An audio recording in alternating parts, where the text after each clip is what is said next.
It's really a fantastic coverage that we have in our area. If you look at maps of rural communities, these numbers are very different, but the reason we have 94.4% of homes having a broadband subscription is because we have this 100% coverage from those providers in the area.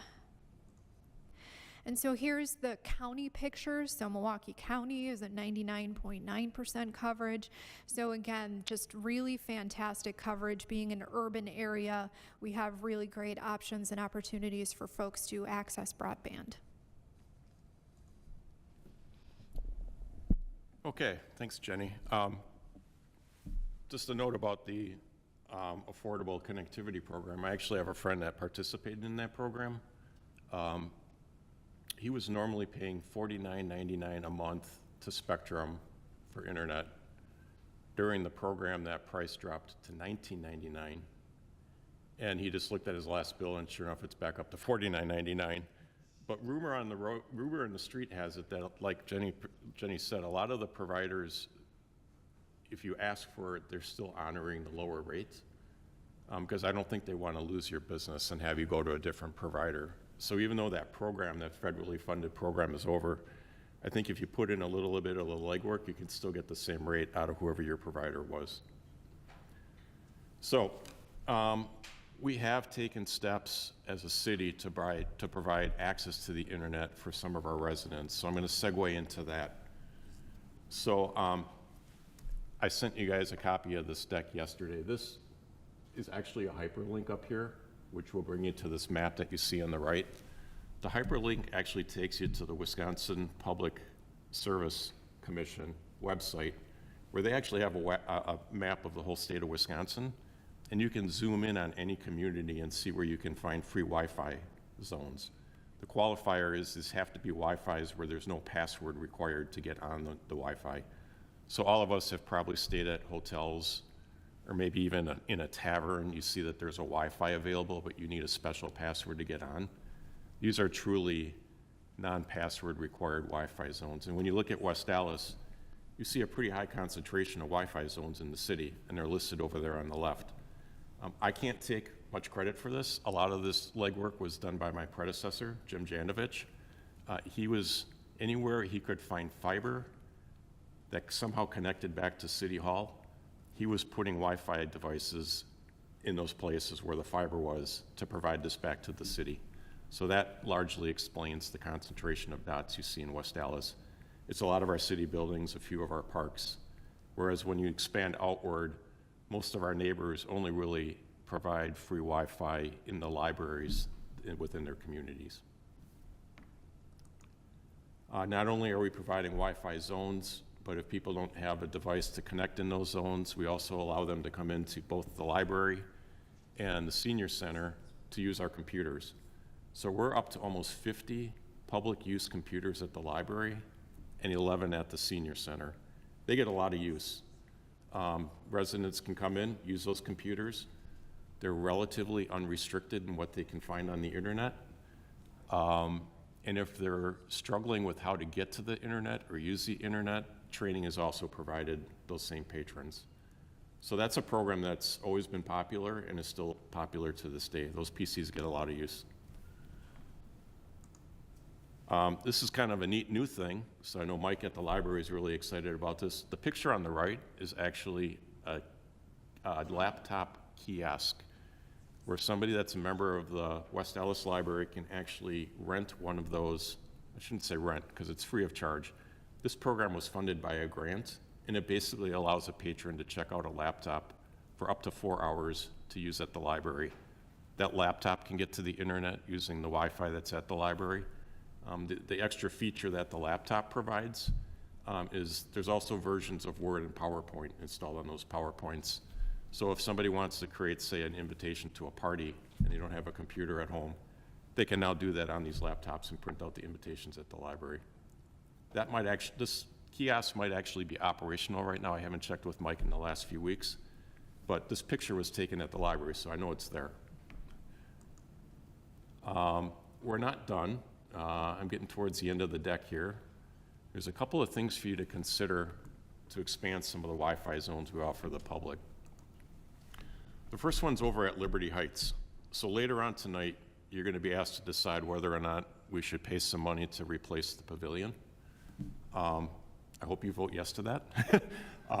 But regardless of old pavilion or new pavilion, we have an opportunity to light up that whole park as a big Wi-Fi zone at a relatively low price of only $1,500. The reason the price is pretty low is this committee also approved last year a capital project for us to extend our fiber network to Liberty Heights from the farmers market. So that's been done, and that's ultimately what's providing some of the infrastructure for us to create that park as a Wi-Fi zone. Also benefiting us, oh, before I forget, the fiber that we put out there last year replaced some fiber we were borrowing from the school district, which wasn't the best. So we feel confident now we can provide a better service out there now that we own the fiber versus borrowing it from the school. The park also has cameras throughout the park and conduit under the ground that connects those cameras to our network. That also contributes to the low price tag on this because we can reuse that conduit to run extra lines through that conduit to support the access points that create the Wi-Fi zone. So it's just a matter of buying the devices, putting another line through the conduit, putting the devices on some poles, and now we have a Wi-Fi over that whole property for only $1,500. We can do something similar over at Veterans Park. Here again, we have fiber going to the police substation, but what we don't have at Veterans Park is conduit under the ground connecting cameras to that building. No one ever asked for that. So the cost on this goes up to $5,000 to cover pretty much the labor and the materials that DPW would need to spend to get some wires under the ground to some poles on the property where we can put the access points to create the Wi-Fi zone. And the price for that comes in at $5,000.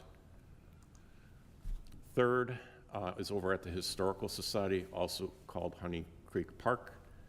Two options to consider there. Now, this is a building where we have a very weak Wi-Fi already, and it's because we're dependent on, again, school district fiber at that location.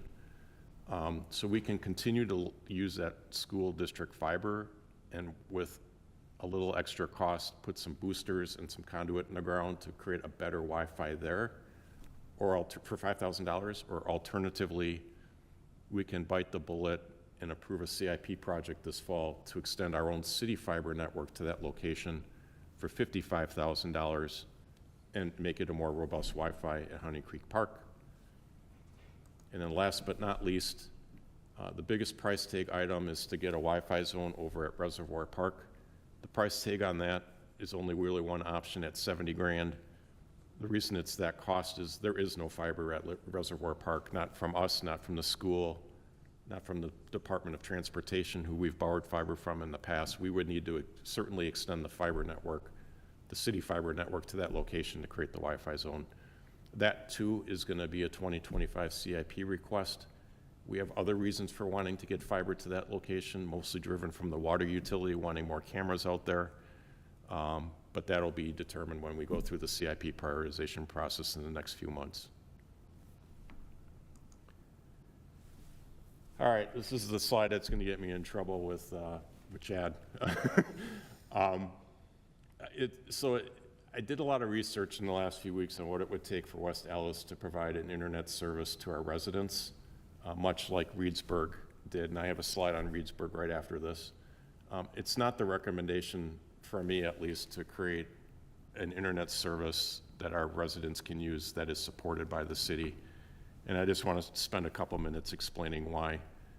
We would need to get approval from the state to create ourselves as a legal internet service providing entity.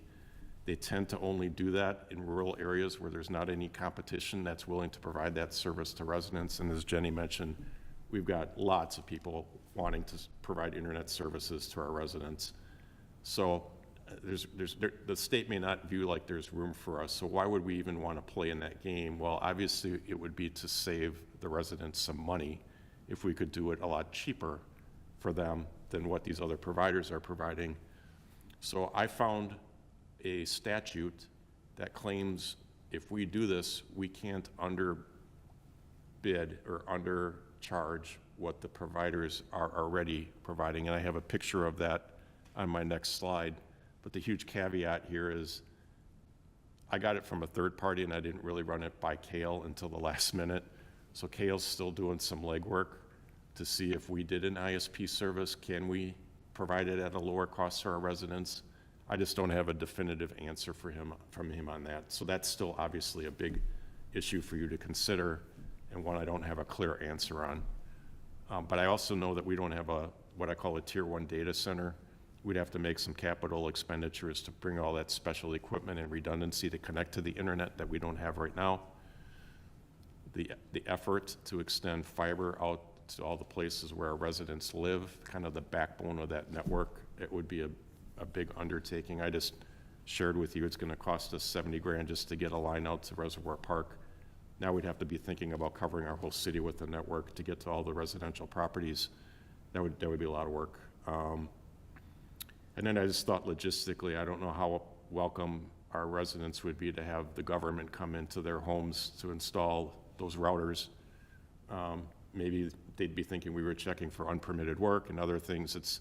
I think residents might be more welcoming to have somebody like Verizon come in than the city. I just don't know if they'd really want us going into their houses, but I'll let you consider that.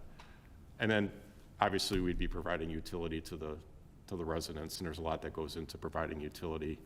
We know that firsthand from what it costs to provide the water utility to the residents. My last slide, well, here's the statute again. It claims that we can't undercharge for the services based on an incumbent, but I'm having Kale check on that. So I talked to Ken last over at Reedsburg. He's my peer over at Reedsburg. They're very proud of what they've done over there. The thing to note about Reedsburg, they are the only municipal ISP that I know of in the state. They started in the 90s when there wasn't any incumbents. They had, and it's not just Reedsburg, they actually service a pretty big portion of the state around Wisconsin Dells. But they got started in the 90s when no one else was out there. And they built a lot of that infrastructure, i.e. the data center and the fiber, using a lot of the grant money available at the state and federal level to get that enormous infrastructure in the ground and ready to be used. And some of that grant money is drying up now. So while Ken's really proud of what they provide, that area, he's also said, admittedly, it's getting harder and harder to meet the expectations and get the price points to the point where he can continue to deliver that service. If there's a new subdivision that goes up in that area, the cost to get fiber out to that subdivision has gone up through the roof. I think he said fourfold since the days of COVID, but yet he can't charge as much as he would like to cover those costs because now he's got Charter coming into that same area, so he's kind of getting pinched a little bit on price. And he's just worried that with the escalating costs of construction and the profit margins shrinking, it's becoming more challenging for him, in his opinion, to keep doing what he's doing. Kenosha's doing something called the Fiber City program. The key point on this slide is it's not really a government program. It's a couple of private industries getting together to offer more people in Kenosha Wi-Fi. Sci-Fi is the people putting the fiber in the ground, and Charter is going to be the people that bring it into the home. So in conclusion, as Jenny mentioned, a lot of folks in the city already have broadband. Those that don't, we've done some things to try to make it available to them, and there's more options for you to consider to broaden with the Wi-Fi in different locations throughout the city as we move forward. That's what I got. Mr. President? Sure, whoever said that, yeah, Alderwoman Keene, yes. Couple questions with the prices that were 1,500, 5,000, or, potentially 55. Is that a one-time fee, a yearly fee? Yeah, good question. Those are one-time fees. It's pretty much to cover the capital costs to get the infrastructure in place. There would be no ongoing costs. And then the difference, again, between the 5,000 and the 5,500 is that the one for Honey Creek is that one of the lines is West Dallas, West Milwaukee School. That's a little bit lower connection rather than it just being city-owned. Yeah, so the difference in price would be for us to pay DPW to bore some conduit from pretty much the fire admin building all the way to that, basically, the Historical Society building, and then pay Cablecom to put fiber in that conduit to extend the city's fiber network, which gives us a lot more control, speed, and bandwidth to provide a better service in that area versus, quite honestly, the one strand of fiber we begged and borrowed from the school district just to get something out there to begin with. So that's the difference in the price, is that construction cost to get our fiber out there. And what is the difference like in the radius that it will impact of the 5,000 to the 5,500? There'd be no difference. Okay. It'd be the reliability and the speeds, I think that would be the biggest difference. We'd put access points throughout the park to make sure that the dome that people can use is covering the whole park. And can you explain again for Reservoir, why does it benefit the water utility? So the water utility has a lot of infrastructure over at Reservoir Park. I don't want to speak for Mike Brofker or Kara Rittenhouse, but they've changed a little bit how they run that operation out there. I think they used to have people more on site during the day to kind of make sure that the systems were running and the place was physically protected and secured. They've since pulled back some of those employees, and now they're kind of running it as an unmanned operation. And because of that, and because there's been a lot in the press lately about water utilities being being vulnerable to cyber hacks, they just want more cameras out there, and they want some of the infrastructure that they have out there that does like phone calling if it's in trouble and alerting if there's a condition. The way that gets done today is basically kind of by Band-Aids and bubble gum. Getting a fiber line out there would make their systems a lot more reliable. We'd be able to put a lot more cameras on the property.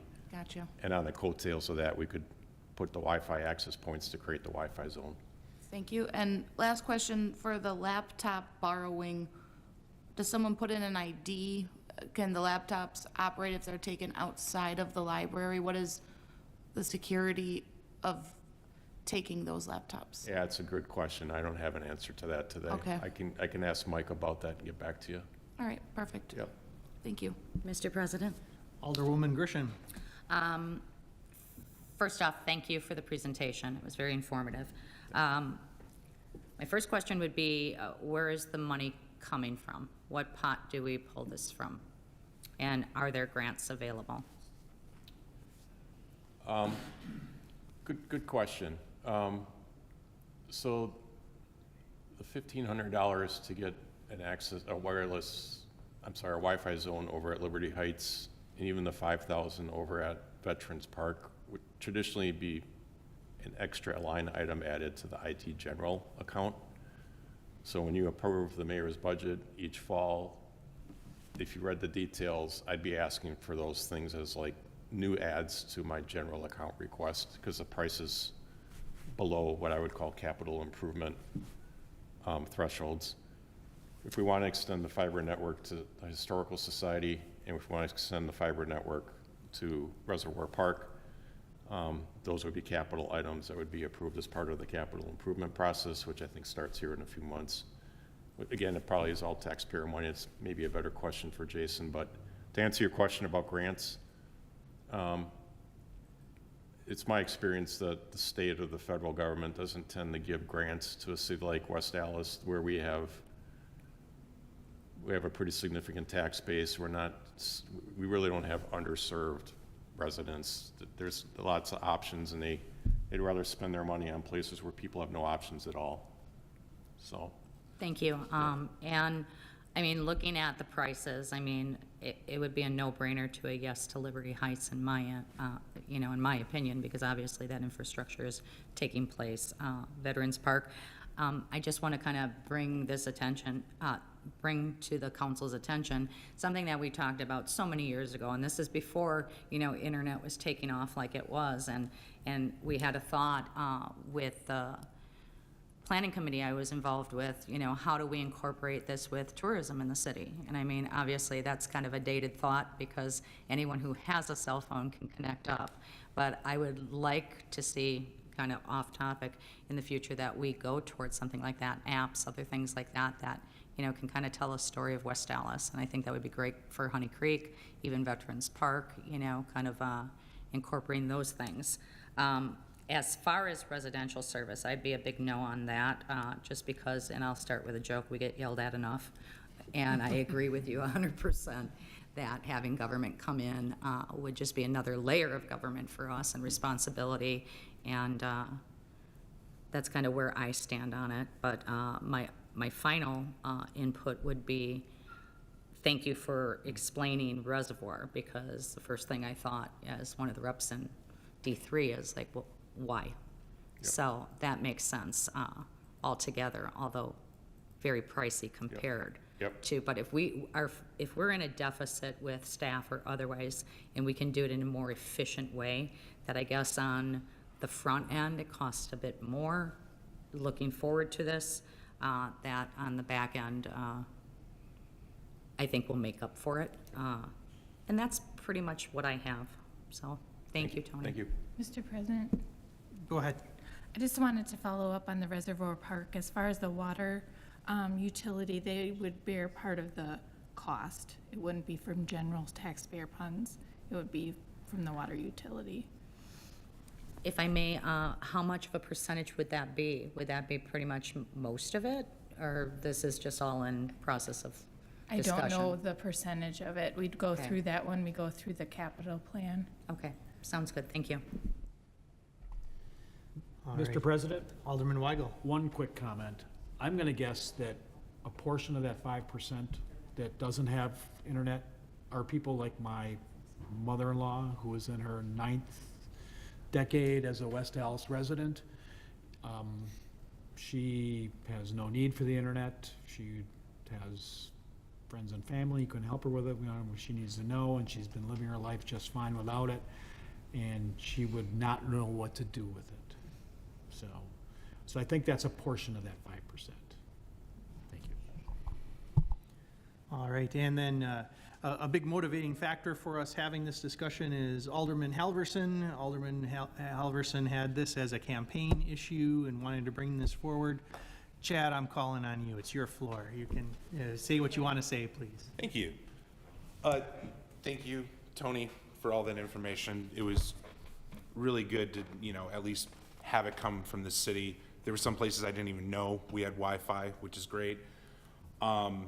Obviously, making a ISP or a municipality-ran ISP doesn't work for us for many reasons that we just discussed.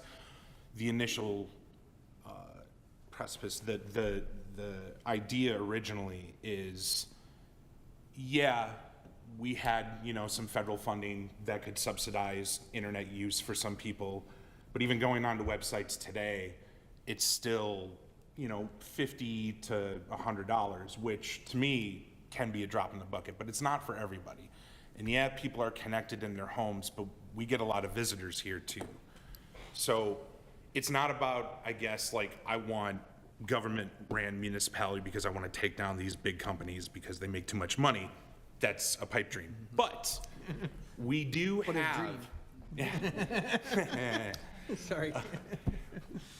we do have a population my age that rely on the internet for a lot of things, and the internet on our phones isn't always reliable depending on the service that we have. I like that we basically have Wi-Fi at all our hotspots in the city, but I think we can do more. I don't know, I'm sure there's some county versus municipal thing here, but is there any reason, Tony, besides the amount it would cost to run fiber out there, but can we put our own municipality or our own Wi-Fi in county parks like Lafayette and McCarty and Greenfield? I don't see why not, to be honest. I don't know many folks at the county level. I know a lot of my peers around other municipalities. It is their property, but if we were willing to upfront some of the infrastructure costs, I don't see why they would object to it.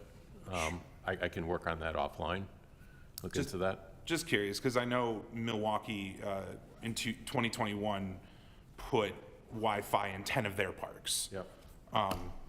And again, we do have some access limited at Veterans, and it sounds like there's going to be some stuff on the docket for the Historical Society and all that other stuff, but there are people that either live in our city or maybe temporarily are in our city that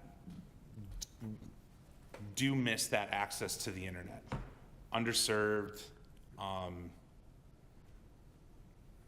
and even besides that demographic, you know, we are really pushing for people to come in our city. Obviously, there's a bunch of people coming here in the next 2 days, but with OPE and all these other like big, you know, event spaces, it just makes sense to have more access to Wi-Fi. Okay. My generation relies on it. Obviously, we already talked about how basically the world runs on it. Really, I just wanted the conversation of like, this is great. What else can we do? Yep. And I guess that's all I have to say. Thank you. Mr. President? Alderwoman Keene. Couple questions with that.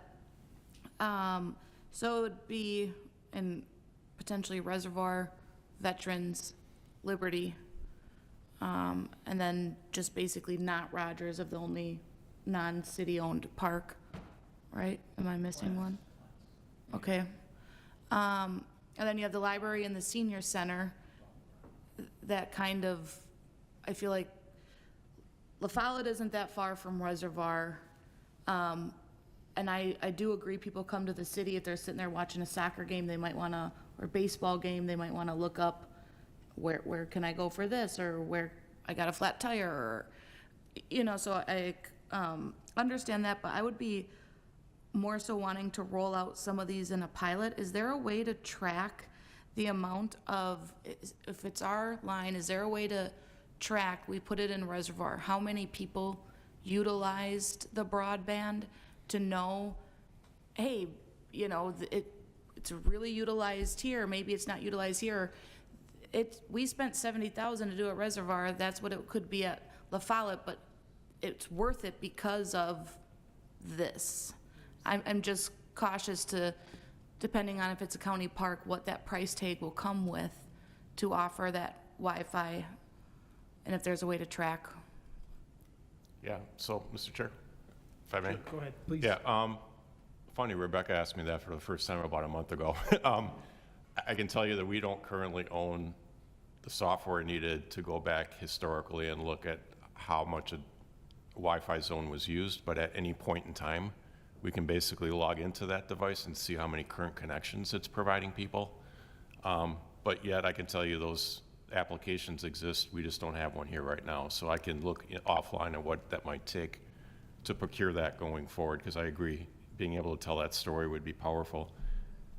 I can tell you anecdotally, when we look at the Wi-Fis we have in the city, the one that gets used by far the most is the one over at the skate park. And you can probably figure out why when you think about who's using the skate park. Thank you. Mr. President? Alderwoman Grisham.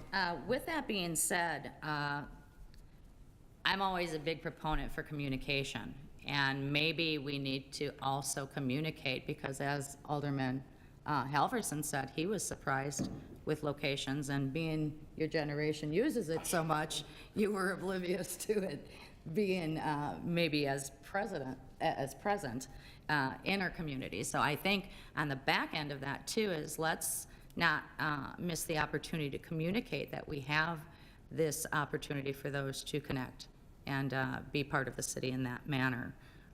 And that's just my O2 on that. All right. Any further discussion on that issue?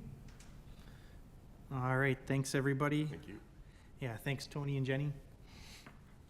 And then item 4 is a discussion regarding Common Council rules of procedure. We have a proposed rules of procedure, and this is for discussion purposes only at this point. I think there are maybe 2 issues that maybe deserve some discussion and would maybe even be a little contentious.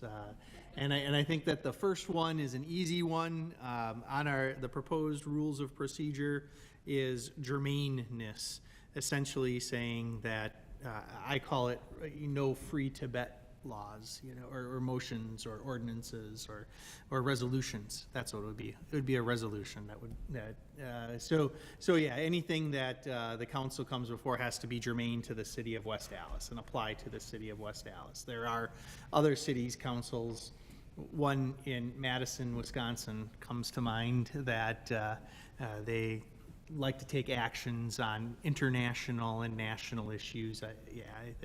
I don't think that's appropriate for our council, and it would essentially be a waste of time. So that's number one. I think that's the easy one to resolve, and that we would all likely agree with that, and I'm seeing head nods here. The other one that is more discussion worthy is our appearance. And so I'll read what the proposed language says here verbatim. Appearance: members should, not shall, should dress appropriately when appearing at meetings of the Common Council or any committee of the council. Business casual attire such as collared shirts, blouses, sweaters, dress slacks, skirts, dresses, or similar attire are acceptable. Period. Jeans, t-shirts, shorts, athletic wear, and similar attire are not acceptable. Discuss. Mr. President. Alderwoman Keene. I'll probably have something to say considering I showed up in my Levi's. We kind of spoke about this at our last committee meeting, and someone in that meeting brought up a good point. I really think under appearance, it should just say dress appropriately. Yeah. I don't think we need to go into collared shirts, blouses, sweaters, slacks. What becomes appropriate, what doesn't? As far as footwear, are we gonna go as far as girls are okay wearing sandals, but you can't do flip-flops? Like, we do represent the city, but at the end of the day, me wearing my jeans is not going to impact me being able to listen to my constituents, being able to make informed decisions, being able to listen and act appropriately. Now, I would feel a certain way if I came in, they were all ripped up, or maybe I looked like I was going to the gym, because, well, I never look like that, so it would be kind of a lie, but maybe the gas station, that would be a little bit different, because we do represent the city, and we should put a little bit of pride into what we're wearing, but if it doesn't truly impact what we can do, I don't think we need to go into all this, and it should say dress appropriately, especially if I wear jeans, is someone gonna tell me to leave the council? And if the answer is no, then what is the point of having a policy that is not implemented? That's my 2 cents. Mr. President. Well, Alderwoman Grisham, and then Alderwoman Novak. I think that I didn't even say a word, so whoever did, I just looked like I wanted. Oh, you didn't know? Then Alderwoman Novak. Yep. Oh, it was? Oh, No, I want to be a wholehearted, super enthusiastic second to everything that Alderwoman Keene just said. We're all elected officials. We can be trusted to dress appropriately for this setting. okay, now Alderwoman Novak. Same, I think. Yeah, turn on your microphone though, please. Oh, man. Same, I agree with Alderwoman Keene. I think just simply stating dress appropriately would be plenty. May All I right. go now? Yes, go ahead. Okay. It's important that this discussion took place because we can clearly say dress appropriately. We have generation changes on the council where, back in the day when we went to church, Sunday mornings, we dressed our best. And, you asked the pastors and others, we just want you to be here, that type of thing. But I do believe that there's been a change, and maybe it is generational, where maybe some of the senior members of the council will say, well, no, you go to work, you're dressed professionally. We have fun Fridays when we go to work where we can dress less professionally. But I'm a proponent for, yes, we should all know how to dress appropriately, but breaking this down and saying business casual, other things, is important to hear at least. we can all collectively, I think, use our judgment on that. You have some that will dress in a suit, some biked here tonight, and that's okay too. I agree with Alderwoman Keene on that. And I just wanted to mention, I think, like I said, so we're on the same page. It could be generational, but I do believe that, I always hear this in the community, okay, you're not Suzette Grisham anymore, you're Alderwoman Suzette Grisham. So, you know, when you show up to events and other things like that, I take the cue from staff, our administration, our mayor, you know, how are you presenting yourself in that forum? And I think we need to be mindful of it. I'm not a flip-flop generation. I'm a barefoot generation, but I'm not going to come here because it's comfortable and not wear my shoes. As a professional in the industry of owning a hair salon, we talked about those things, and this was primarily due to, you know, sanitation and public health and whatnot. Like what I'm wearing this evening would not fly. My armpits are showing and things like that. But I have found that I'm a little bit more laxed in feeling comfortable in wearing this now than I may have been in past. In the summer months, I'd want to put a jacket on because, you know, I think that would be appropriate just based on my colleagues and what I'm seeing you all wear. So I'm rambling a little bit. I support what Alderwoman Keene and Nolan said, but I also think that having this discussion was important and outlining what business casual and all these other things are. I don't think it should be, personally, that we come in shorts. I don't personally think that that's okay. But being we're half and half on council now with female members, what's good for the goose is good for the gander. So if I'm going to come here with a sleeveless shirt, is it okay for Kevin to come with a sleeveless shirt? You know what I mean? So that's really kind of where the confusion comes in, is like, okay. Exactly. So, you know, is it because you have hairy pits and I don't? You know what I mean? What would be considered offensive or otherwise or not put together? So that's just my 04. Mr. President, yeah, with that, like, even just saying it has changed even for the years in the business industry. Business casual used to mean that you just didn't have to wear a suit coat, a skirt, or a tie. Business casual were dress pants, still a buttoned up or collared shirts. Even now, being in the finance industry, I go and visit plenty of financial institutions all over, and most people are in a pair of jeans and really, it's a little bit more dressed down. And to the point of, if we start breaking out what business casual means, I feel we're gonna get lost too much in the minutia of, well, you can have jeans but not ripped jeans. You can have sandals but not flip-flops. You can have tank tops as long as they're dressy but not actual tank top. So again, I think that's why it should really just say dress appropriately, because we are elected officials, we're not hired. And based on, maybe they did like what I wore when they voted for me, but I don't think that how I was dressed came across of why they voted for me, and it would impact citizens' views of me, because more than likely, that's how they've seen me. It's how I've presented myself, whether they've seen me at a city function, a gas station, a bar. I'm Alderwoman Dana Keene, but I'm even at, you know what, I'm still elected by the citizens, and I don't think that they would, if they are the ones who have something to say about it, then I feel we should develop policy around it. That's it. Thank you. Can we perhaps get a consensus that we would change the proposed language to read, appearance? Members should dress appropriately when appearing at meetings of the Common Council or any committee of the council, period. And then end it there and excise the part about business casual attire such as collared shirts, blouses, sweaters, dress slacks, shirts, dresses, similar attire are acceptable. Jeans, t-shirts, shorts, athletic wear, and similar attire are not acceptable. I see head nods. Any there? Mr. President? Alderwoman Grobe. I mean, partly I'm just agreeing with you, going along with the head nods, and just acknowledging that often dress codes have been more punitive towards women in business and school situations. So I wholeheartedly agree with keeping it appropriate.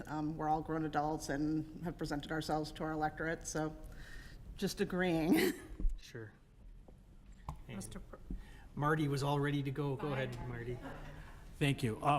So the question I have is about committees of the council. So that's council meetings and the meetings of the 4 committees, which we are all, each of us are on 2 of those 4 committees. So this wouldn't be, say, if you're on the CDA or Plan Commission or anywhere else, Administrative Appeals Review, because many of us are on other committees, boards, or commissions also.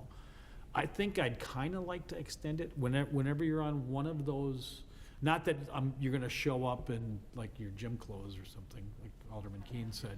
Yeah, I think when you're acting, as an alderman at an officially agended meeting, whether it's of this, people understand what I'm saying. You know, I mean, can we? Maybe it doesn't even have to limit it to that. Just Right. when you're at And that would just be for council persons, not citizens that sit on those committees. No, Okay, correct. okay. These rules are only affecting us. Yeah. These are. I would rules agree with that. It should be any meeting that you represent the city, Yeah, you you're should be them. dressing appropriately. Yes, yeah. And I just want to clarify, we're all in agreement that it's agended meetings, not things like West Allis Night Out. No. Nobody's no, expecting you to show up in a suit jacket to West, like, Night Out. Yeah, Perfect. in the dunk tank. In the dunk tank. No, you always look spot on.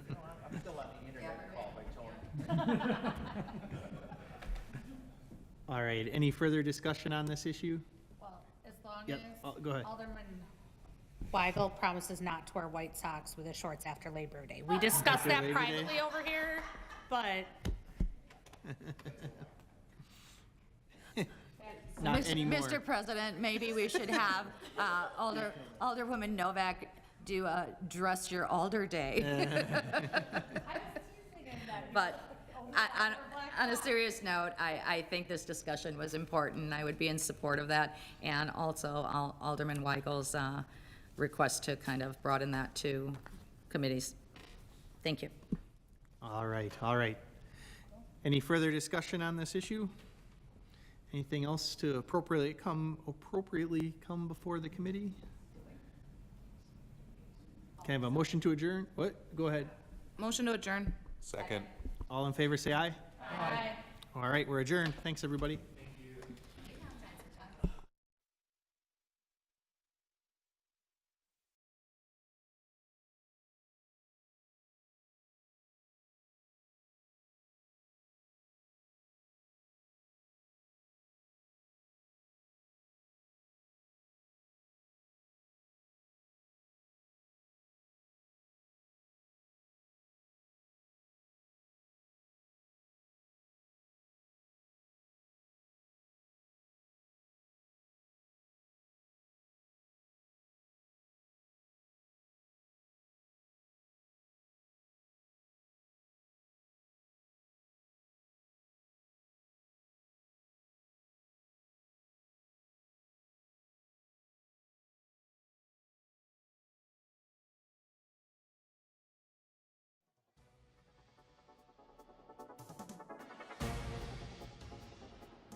Good evening, ladies and gentlemen. We are going to call the July 30th meeting of the Common Council to order. I am going to ask our clerk to call the roll. Alderperson Noling. Present. Rote. Here. Turner. He is excused. Weigel. Here. Grisham. Here. Grobe. Here. Haas. Here. Halverson. Here. Keen. Here. Novak. Here. 9 present, 1 excused. We have a quorum. Please rise if you are able and join us in the Pledge of Allegiance, which will be led this evening by Alderwoman Noling.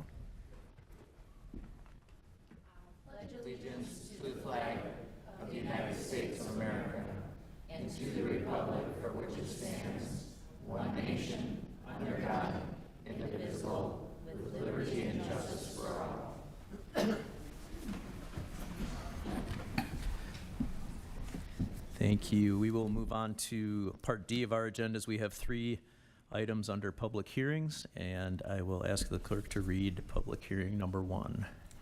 Conditional use permit for Precision Auto Body MKE, a proposed light motor vehicle service use at 1649 South 83rd Street.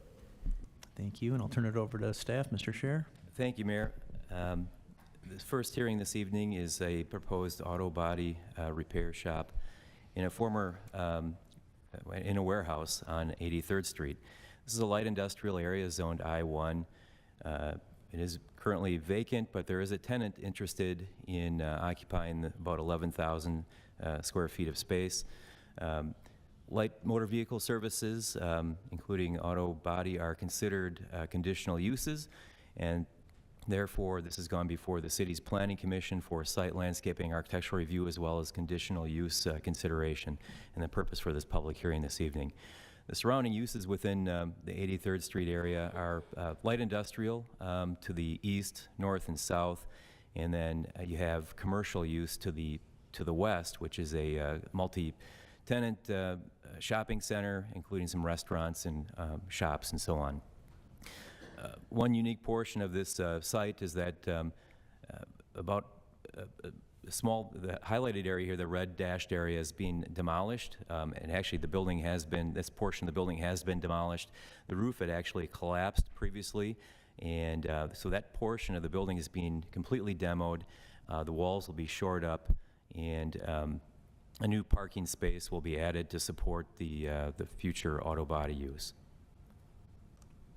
This is the view of the site plan after demolition. And again, the remaining building that would remain for auto body use, there are 2 curb access points off of 83rd Street, which would remain, 2 overhead doors, and then 5 outdoor parking spaces. The driveway access here on the very southern end of the building, which leads back to the parking area. Now, that commercial center is just to the west of here, and there is proposed some proposed site improvements. We'll get to that in the next slide. But as far as the proposed use goes, there will be 6 employees, and then the floor plan indicates access off of 83rd Street. Those are the OHDs, or the overhead doors, on the east side of the building. And then you can see the internal different uses, primarily all shop space, including some frame and bodywork repair areas, a spray booth, 2 lifts within the building, as well as internal storage of roughly about 9 vehicles within the building. Keeping cars off the street is important to the city, and it's important to other businesses within this area. We don't want cars overflowing from this site into 83rd Street, blocking people's access to their businesses and other shops within this corridor. So the operations primarily within this building are to be service estimation. It'll be handled at this one of 2 overhead doors here. Basically, the customer pulling in, entering the building for a 10 to 15 minute consultation and estimate. And then from there, the customer leaves the car, and they do have 2 mechanical lifts, and then the other internal vehicle storage, and the spray booth is further back here. That spray booth is going to be fully filtered. It's a carbon filtered system.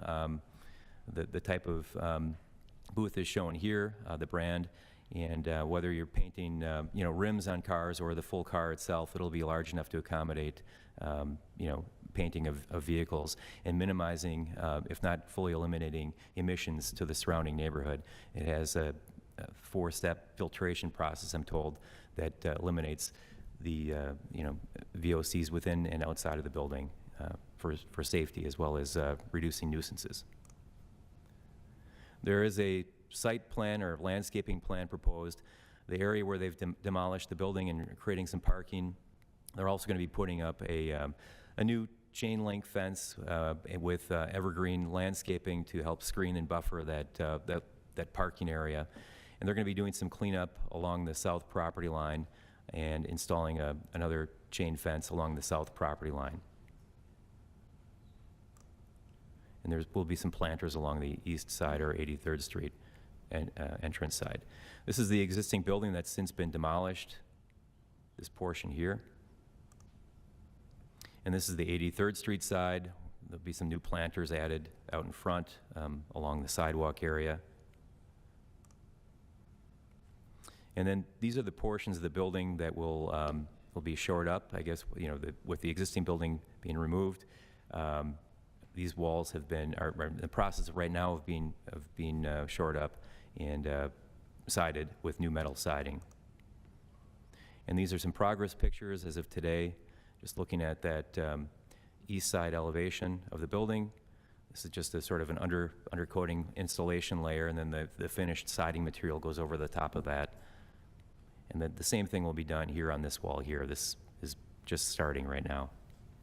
And this is the future parking lot, and there will be landscaping in this area as well as a fence to sort of secure that rear parking area from passersby. Another progress pic.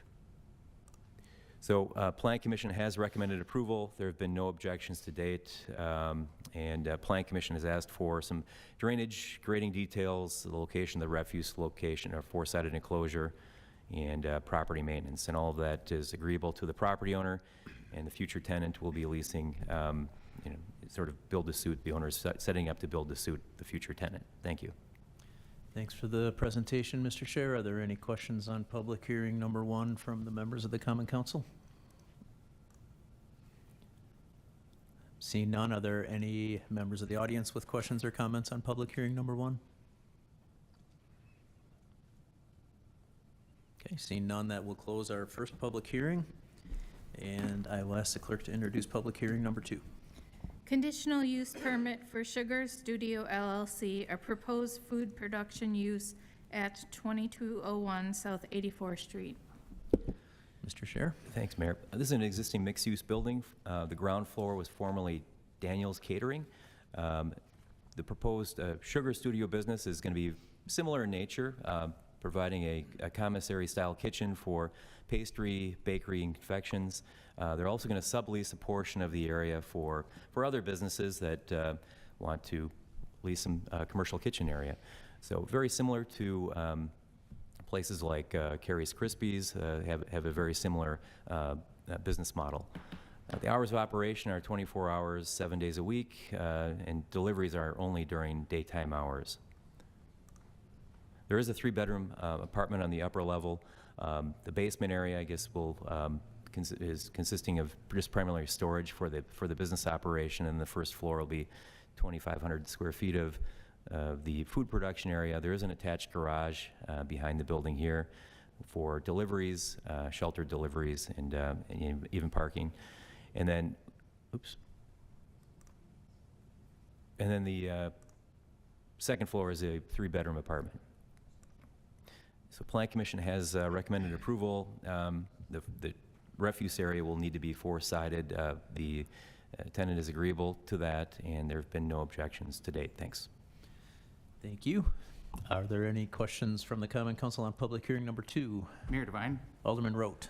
Steve, with the food trucks always having to have a home base that they have to return to every 24 hours, could this in the future be a home base where we'd see a lot of food trucks overnight there? Yeah, that could be. I mean, it's been that in the past with Daniel's Catering. I think it was like a Street Za and some others that would use it occasionally for, a service base. But there was, in the past, there's been routinely a food truck if, 1 or 2 parked there. There is a parking area on the east side of the building that would accommodate, I believe, about 6 or so vehicles, of which food truck could be parked in that location along Grant Street. but yeah, just to the east of that building. Thank you. Thank you, Alderman Road. Any other questions, comments from the Common Council on public hearing number 2? Mayor Devine? Alderwoman Grisham. Just a follow-up to Alderman Rote's question, when you're speaking of those trucks potentially parking there, that would be on private property, on their property, not street parking, correct? That is correct, yeah. Right, thank you. Thank you. Any other questions from the council on public hearing number 2? See none. Are there any members of the audience with questions, comments on public hearing number 2? Okay, then we will close our second public hearing, and I will ask the clerk to introduce our third public hearing. Resolution on the vacation and discontinuance of the part of an alley located at north of West Hicks Street between South 73rd Street and South 74th Street. Thank you. Thank you, Mayor. JJ Enterprises owns properties involved here.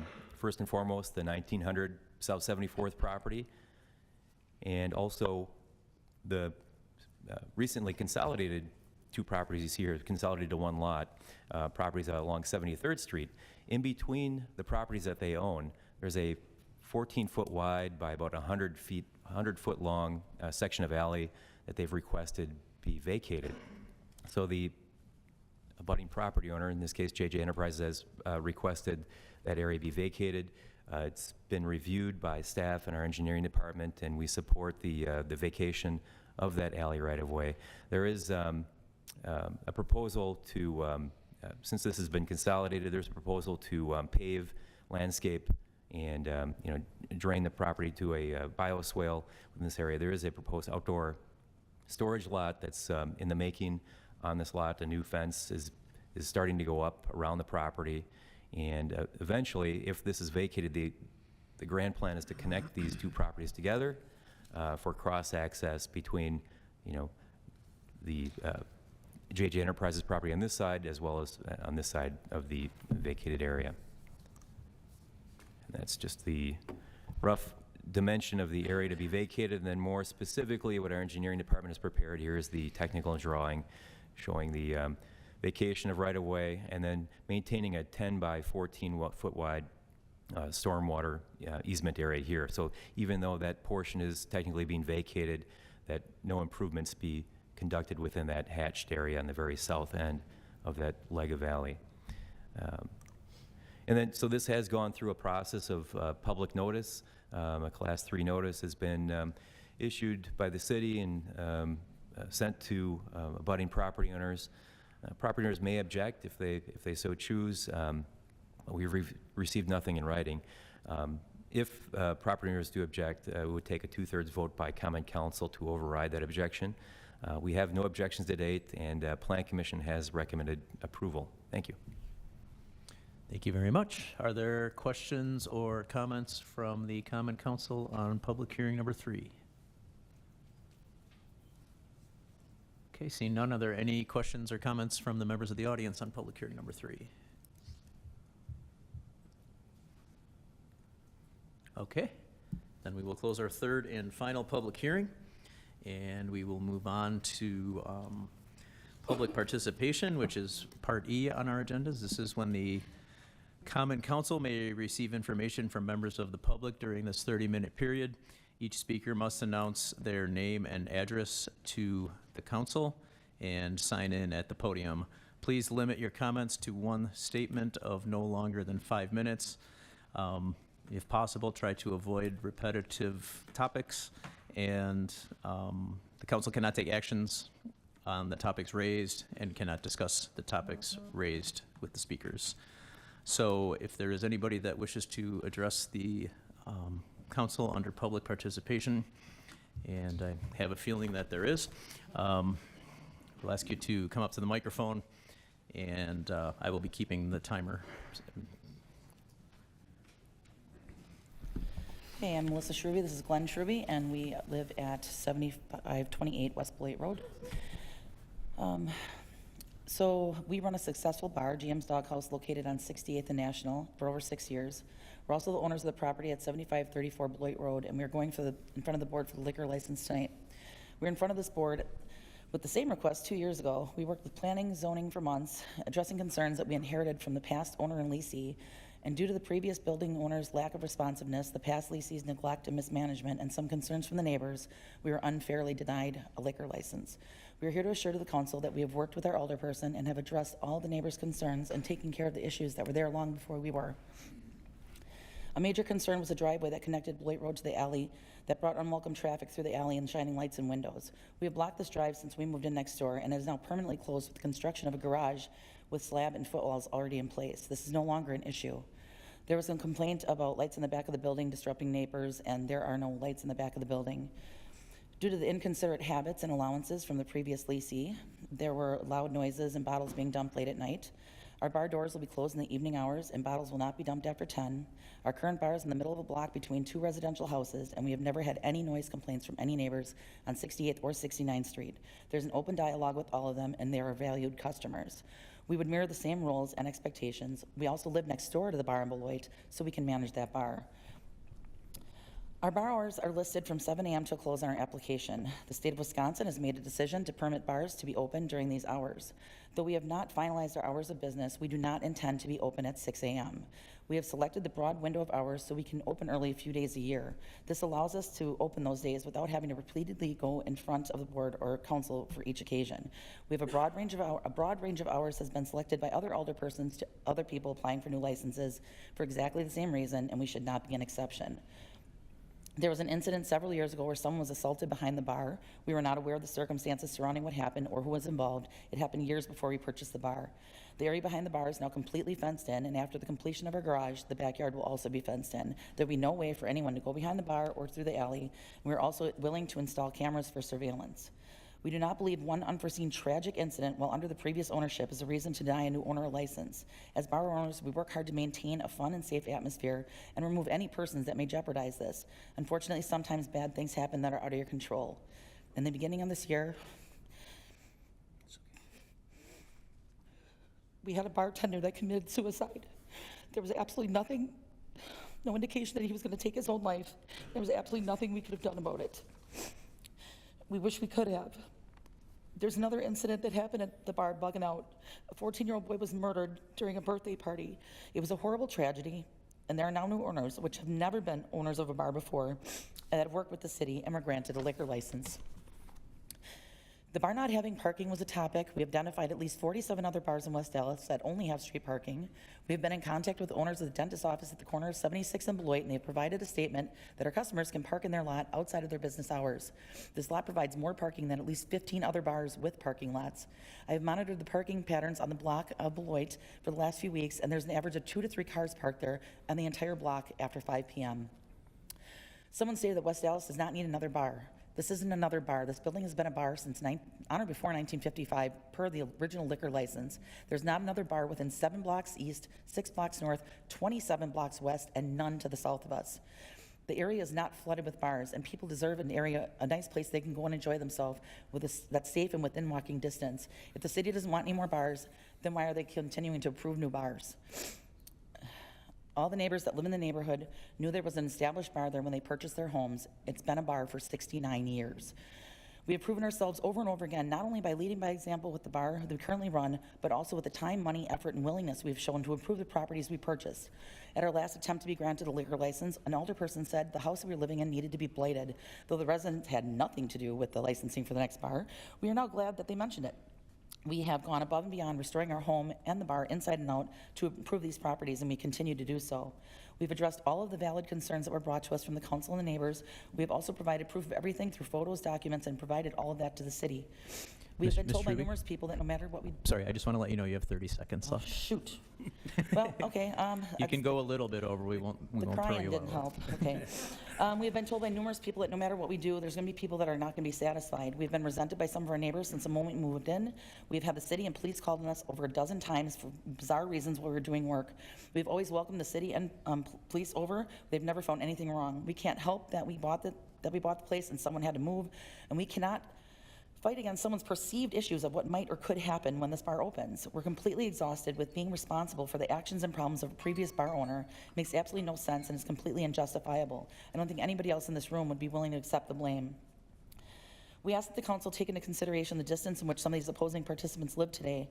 This matter should involve people living within a fair proximity to the bar that would directly be affected by its licensing, not individuals enlisted to come here to protest without any proof backing up what they're saying or having any connection to our business or our business location. Sorry, I'm going to ask you to conclude because we are over 5 minutes, if you just want to wrap it up real quick. Okay. Thanks. In our past attempt to acquire a license, other persons instead of working on both sides, pitted people against each other, and this intolerance has brought unnecessary hostility and it's been allowed to spread. We're asking the council today to approve our liquor license. We've done everything that's been asked of us and more. We deserve the ability to operate this business for its intended use. Each applicant that applies for a license should have a fair and absolutely unbiased chance to obtain a liquor license. A decision should not be made ahead of time by any alderperson to just reject an applicant based on their personal opinions, their biases, with no backing or facts that would prove that we are unfit. If we weren't unfit, then we wouldn't have a license right now and be in good standing for the last 6 years. Thank you. Thank you for your comments. Does anybody else wish to address the council under public participation? My name is Daryl Wagner. I live across the street from the bar, 7535 West Alice, or Westville Light Road. We're here again. This is the third time that the Shrubies are applying for a license, or their agent. Prior to that, we had Scott Cron, who was also denied a license based off of the property being deemed a nuisance property and problems at the properties. I'm going to ask you to indulge me and pull out a thing I put on your desk called packet number 2. This is information on the MLS listing. It shows Shore West. It was listed by Keller Williams, but for whatever reason that would not pop any information up. I'm going to point some things out. In the listing, it says the roof is 6 to 7 years old. If you look at that first photo with the circle, that's the old 6-foot metal satellite dish that's on the roof. Anybody that knows anything about roofing knows that the roofers would have torn that off and not put it back up there because you don't want holes or and the least amount of seams in a rubber roof. It would also have been a big production fixing that roof. You would have had to hoist that up like a big carpet roll. You would have had to tear the old materials off. You don't lay a rubber roof down on there. In the listing, it also says there's forced air heat. If you turn to page 2, you can see there's a boiler in the basement and you have radiant heat. Trust me, there's a point being made here. They list that some of the windows are new. Again, we didn't see any construction workers there replacing windows. It lists that the doors are new. The doors are the old wood frames with plywood centers. They advertise on the last page that they have a huge fenced backyard. I pulled up the GIS maps. That's the first 2 that show the property boundary lines. Picture 3 shows what belongs to the dry cleaner. Pictures 4 and 5 show what they're advertising as their fenced-in backyard to prospective buyers. The point of bringing all this up is that they've been deceptive in their MLS listing. There's an old rule of thumb, falsus in unis, falsus in omnibus, which basically translates to you're deceitful once, you're deceitful with everything else that you testify to or witness. They say there's off-street parking. We want to know where. The west side of the building, they told Alderman Novak that they were going to turn into green space, and that she conveyed that information out to us, not the Shrubies. They're also going up and over the sidewalk and the curb to get to that parking spot, paved area. On the east side of the building, you've got parking for maybe 4 vehicles and maybe space to maneuver in and out. And that's right if they park up to 75/28 against the building. So isn't there a setback for that parking lot that they have to stay so many feet away from a building? What about handicap access?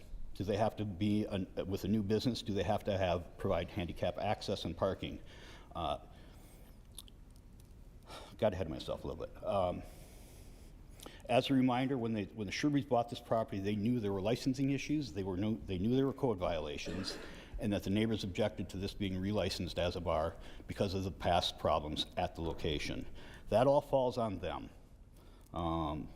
They were deceitful when they first applied for the license. I don't feel they're being 100% honest with everybody here about what they're doing now. Their bar application license is the same business plan that they had when they originally applied. We, in our petition, have 142 neighbors now. I did, on the petitions you have, there are some that called in after I sent it to you. There were 60 homes that I had no contact from because no one was home. There were 15 people that objected but did not want to put their name down on paper. 75% of the businesses, including Easy Motors and the businesses in the Rupina's business, object to them having a tavern license because of problems in the neighborhood with their patrons.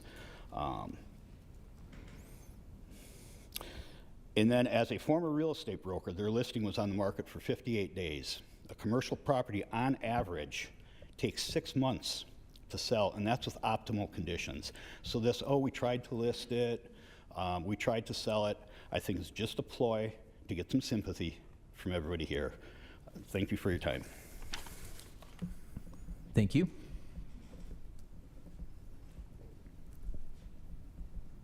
If anyone else wishes to address the council, they can come up.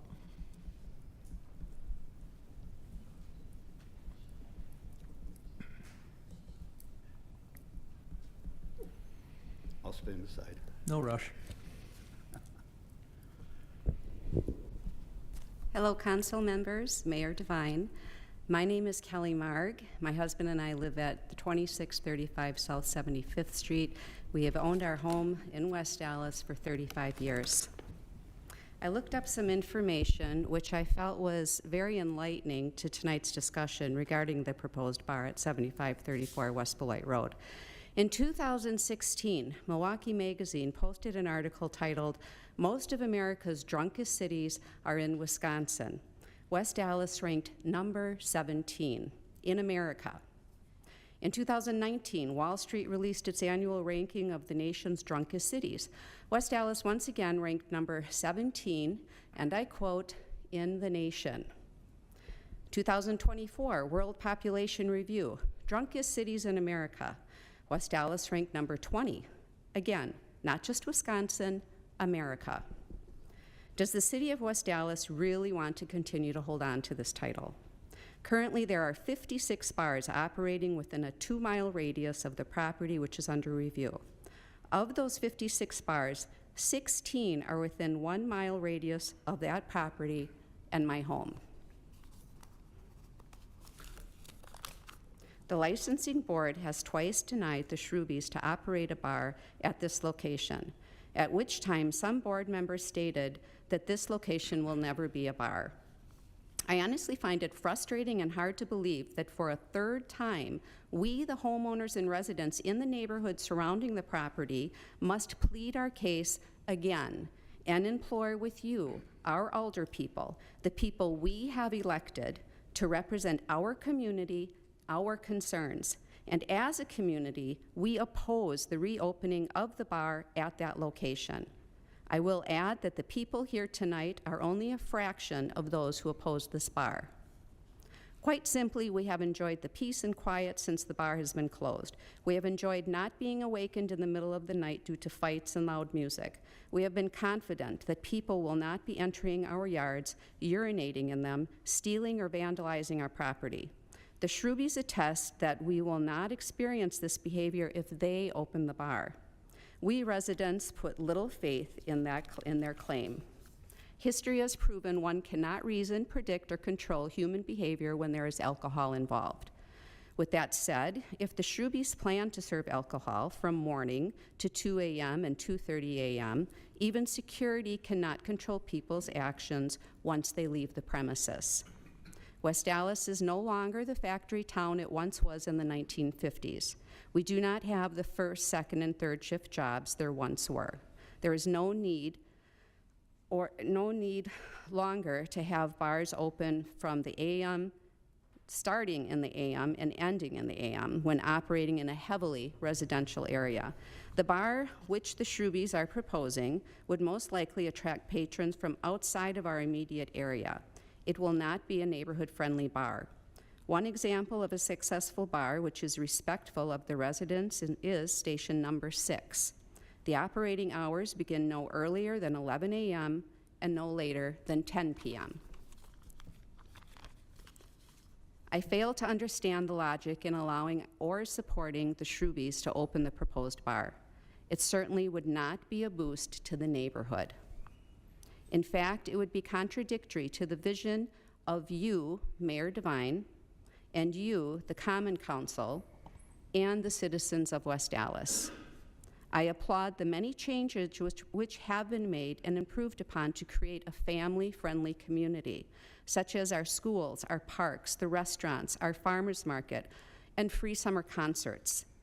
I want to make it clear, I love West Allis, we love West Allis. That is why my husband and I chose to make it our home for over 35 years.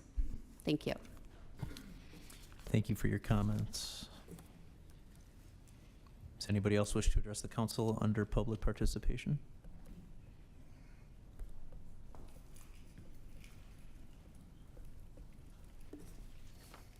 Hello, my name is Dave Stradle. I live at 2181 South 96th Street. I've known for Glenn only for about 50 years, and I just wanted to be more of a character about his character.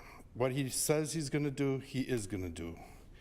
And everybody is like against him, saying, oh, this is what he's going to say or what he's thinking about doing. But I really know the man, and what he says he's going to do, he will do. Thank you. Thank you. Does anybody else wish to address the council under public participation this evening?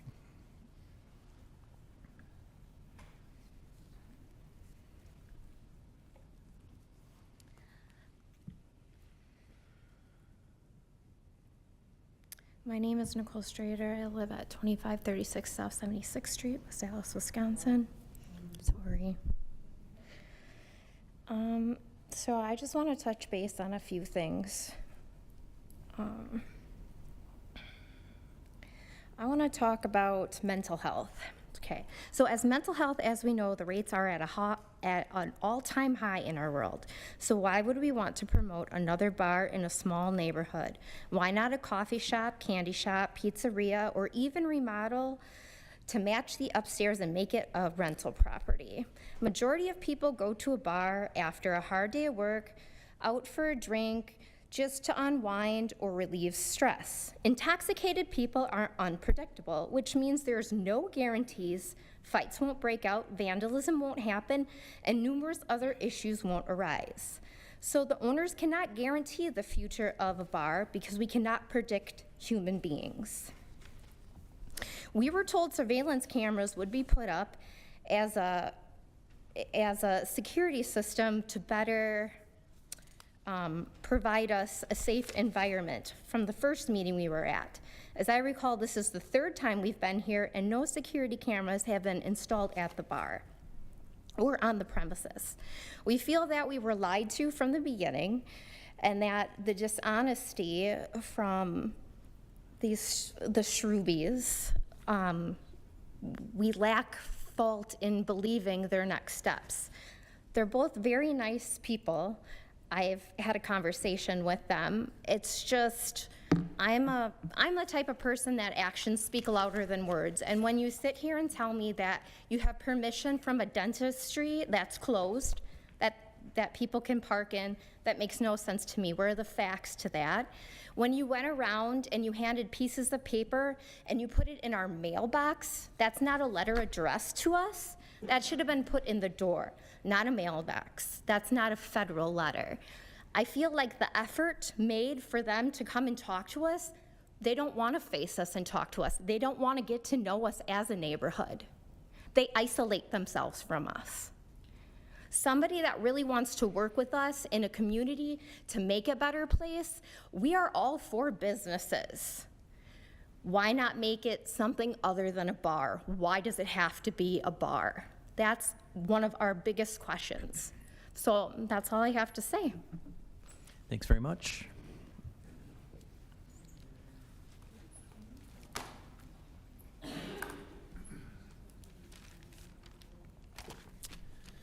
My name is Brian Marg.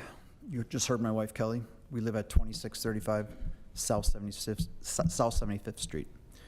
Mayor Devine and members of the Common Council.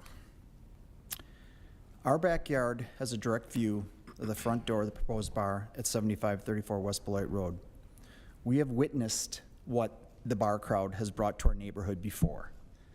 The unwanted traffic, vehicles lined up on Beloit Road, cars squealing their tires, speeding away with disregard, the fights by men and women, screaming and arguing. What's next in our neighborhood? Gunshots?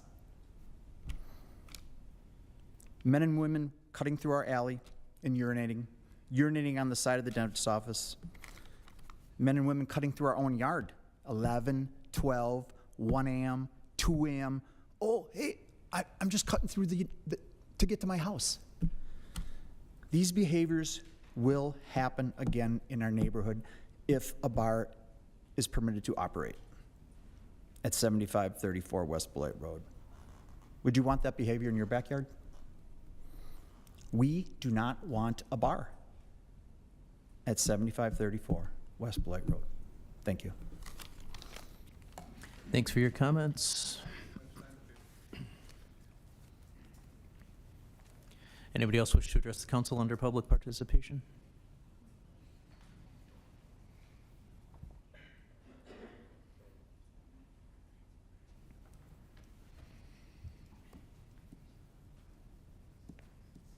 Hello, my name is Terry Wrench. I live at 7512 West Beloit Road, which is located 3 houses to the bar. In the past, my concern is with the traffic. They're on the corner there.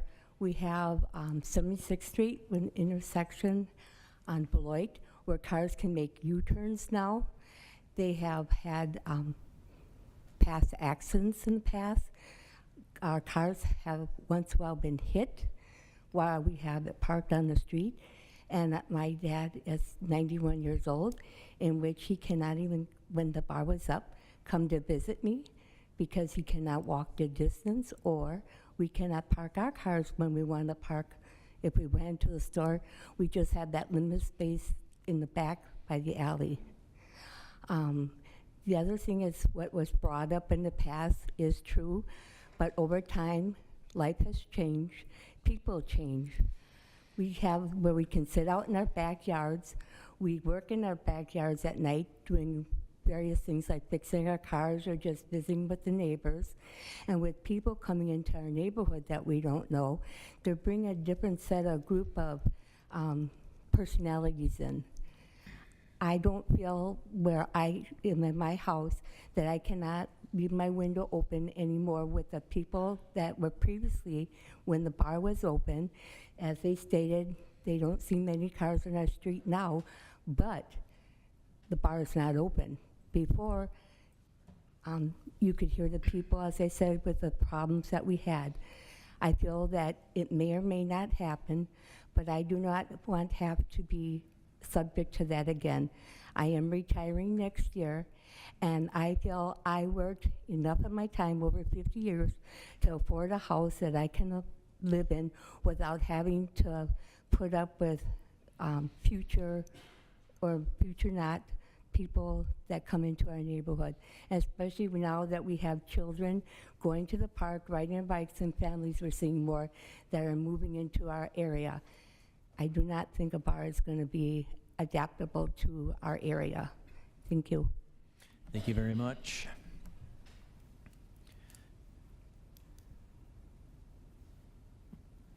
Anybody else wish to address the council under public participation this evening?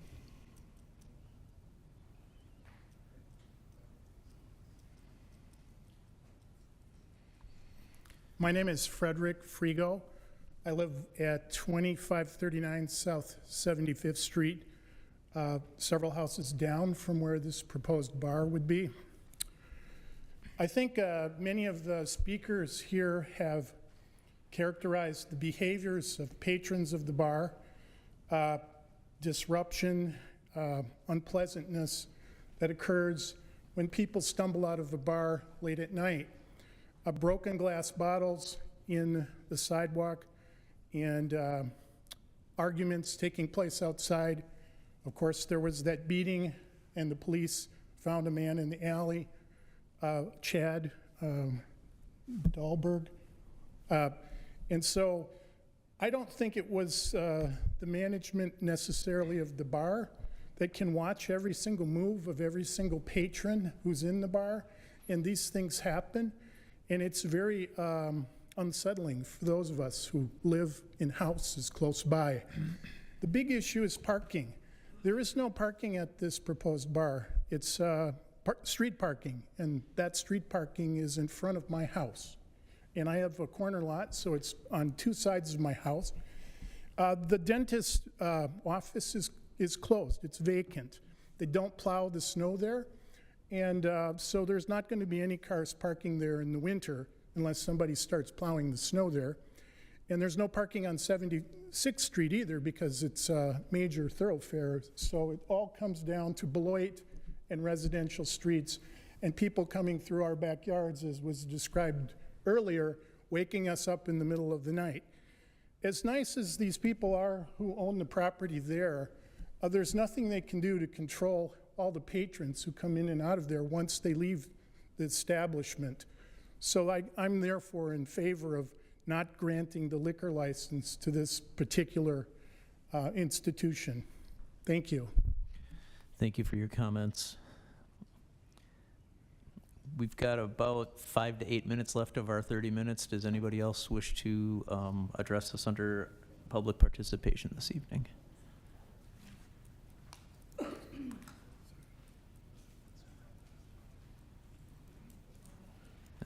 Got one more.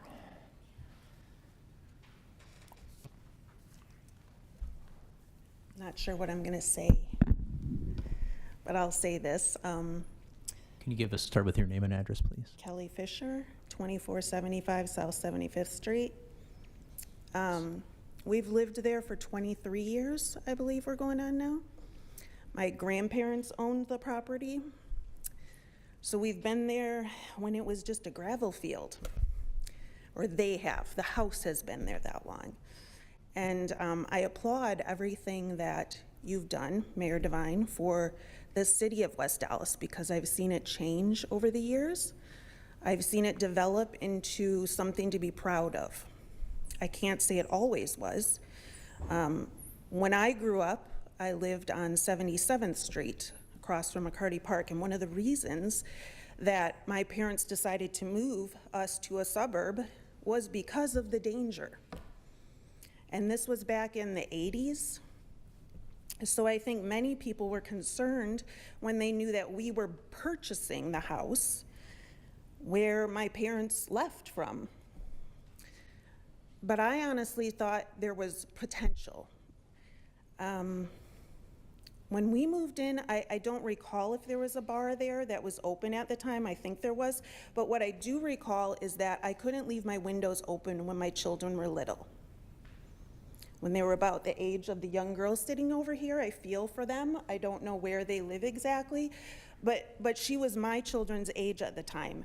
They're now grown, 16, 18, and 21. One of them could partake in this bar, although she has no desire to because she remembers drunken people during the day, mind you, that would stumble down our street. Broken bottles that were mentioned.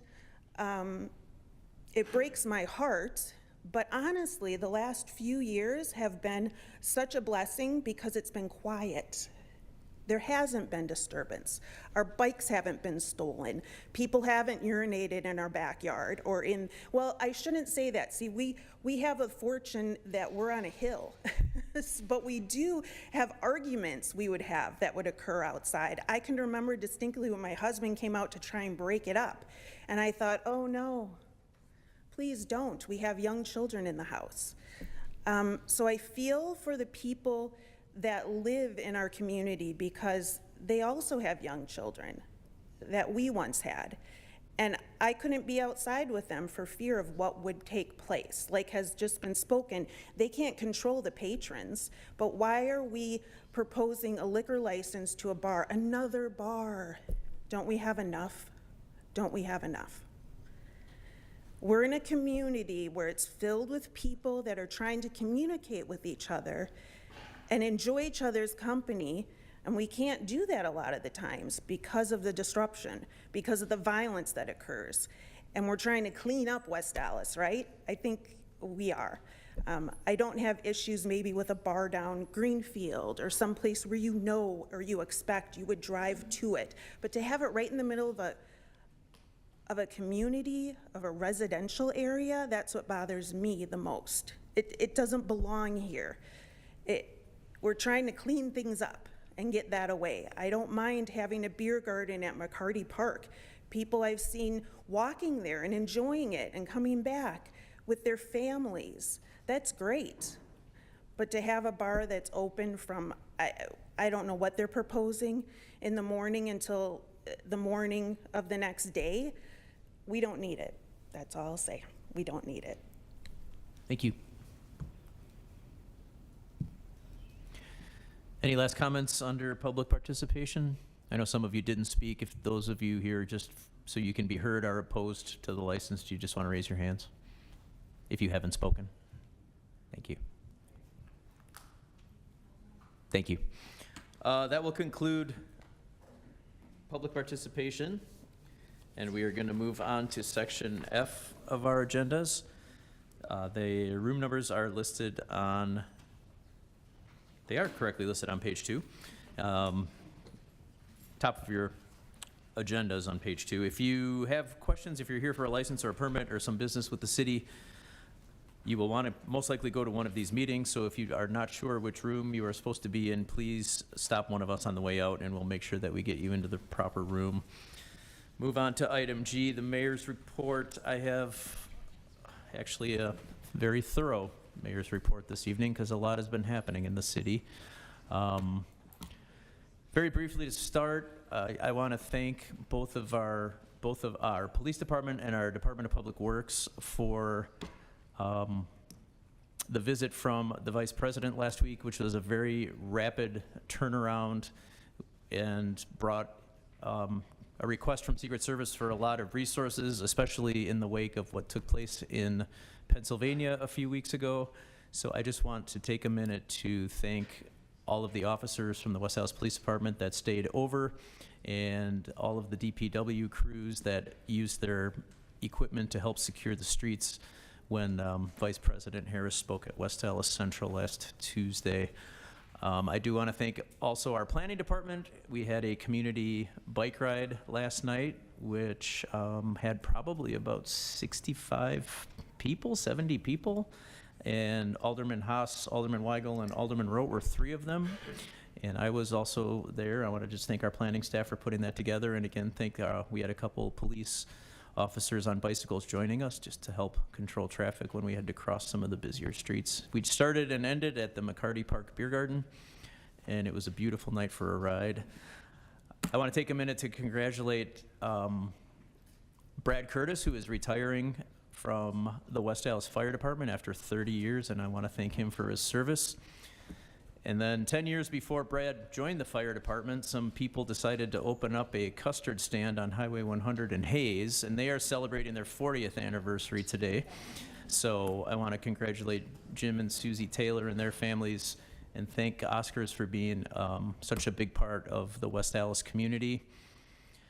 I also neglected to tell my friend Mike Vecchio, who lives over at Heritage House, that he had his 65th birthday earlier this month, and I forgot Mike at the last council meeting, so I'm begging for Mike's forgiveness, and I want to just wish him a happy 65th birthday. I want to remind everybody that State Fair begins Thursday, so there are going to be a lot of visitors, a lot of traffic, and a lot of very unique traffic patterns in the 84th and Greenfield area, so please be careful and pay extra attention if you're going through that neighborhood.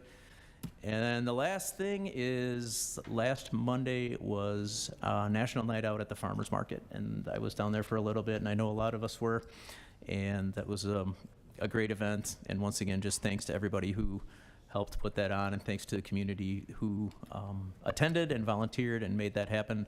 And hope those that had neighborhood parties on the Tuesday night had much success in that effort too. So that concludes my mayor's report. We'll move on to item H, which is the reports from the alderpersons. Do we have any alderpersons reports this evening? Mayor Devine? Alderwoman Keene. If there's no objection, I was wondering if we could switch the recess locations where admin and economic development stay in the council chambers, and then public safety and public works in the basement, just due to, seems like people might want to hang out and listen to those discussions, and I don't know if we're all going to fit in the basement. gallery. Yeah, the basement sounds so dire. Mayor Devine, I have no objection. No objections from the council? No objection. Then it is done. All right, thank you. Any other alderpersons' reports? Mayor Devine? Alderman Weigel? Just a couple quick comments.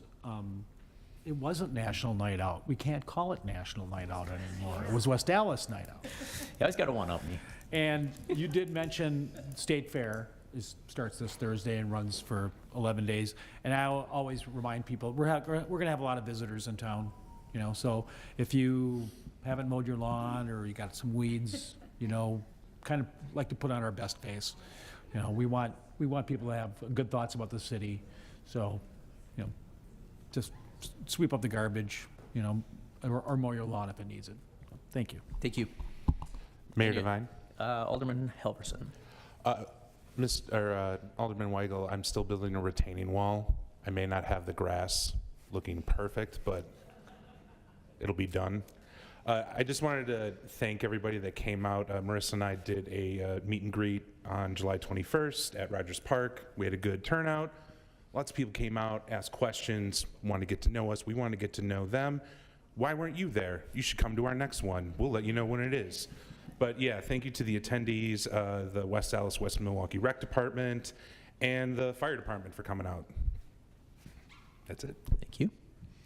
Any other reports from the alderpersons? Mayor Devine, Alderman Haas. I move for approval of the minutes of the July 10, 2024 Common Council meeting. Second. There is a motion and a second. Were there any corrections, adjustments, tweaks? Hearing none, seeing none, all in favor? Aye. Opposed? Ayes have it. The minutes are approved. We have no standing committee reports under section J. So we will move to item K. Mayor Devine, Alderman Haas. there's been a request for separate action on item 10, and specifically that item 10 be referred to the Public Works Committee. And with that, are there any requests for separate action or referrals on any other consent agenda items? Then I move for approval of the consent agenda minus item 10. Second. Okay, there's a motion and a second. Is there any discussion? Hearing none, I will have the clerk, ask the clerk to call the roll. Alderperson Noling. Aye. Grote. Aye. Weigel. Aye. Grisham. Aye. Grove. Aye. Haas. Aye. Helverson. Aye. Keen. Aye. Novak. Aye. 9 in favor, 1 excused. Motion carries. Mayor Devine, Alderman Haas. I move that the Common Council stand in recess until the conclusion of our committee meetings. Second. There's a motion and a second. All in favor? Aye. Opposed? We are in recess. I'll just sign in up here.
other stores that that sell beer? Any other establishments? Not in the West Alice, it's in Hartford. And are you aware of the requirements by state law of Yeah, I do. selling requirements? I do. I'll open it up. Does anyone have any discussion items or comments? My recommendation would be to keep this the same as when the previous committee would approve any type of beer coolers within a gas station and no more than 4 doors, 4 glass doors containing alcohol is generally seemed to be what was previously approved years to come. We don't have to follow that. But that would be my recommendation, would be to approve with a max of 4 coolers. Madam Chair? Yes. So, no warm beer? You're saying the full extent of his inventory available for purchase is what he can fit in 4?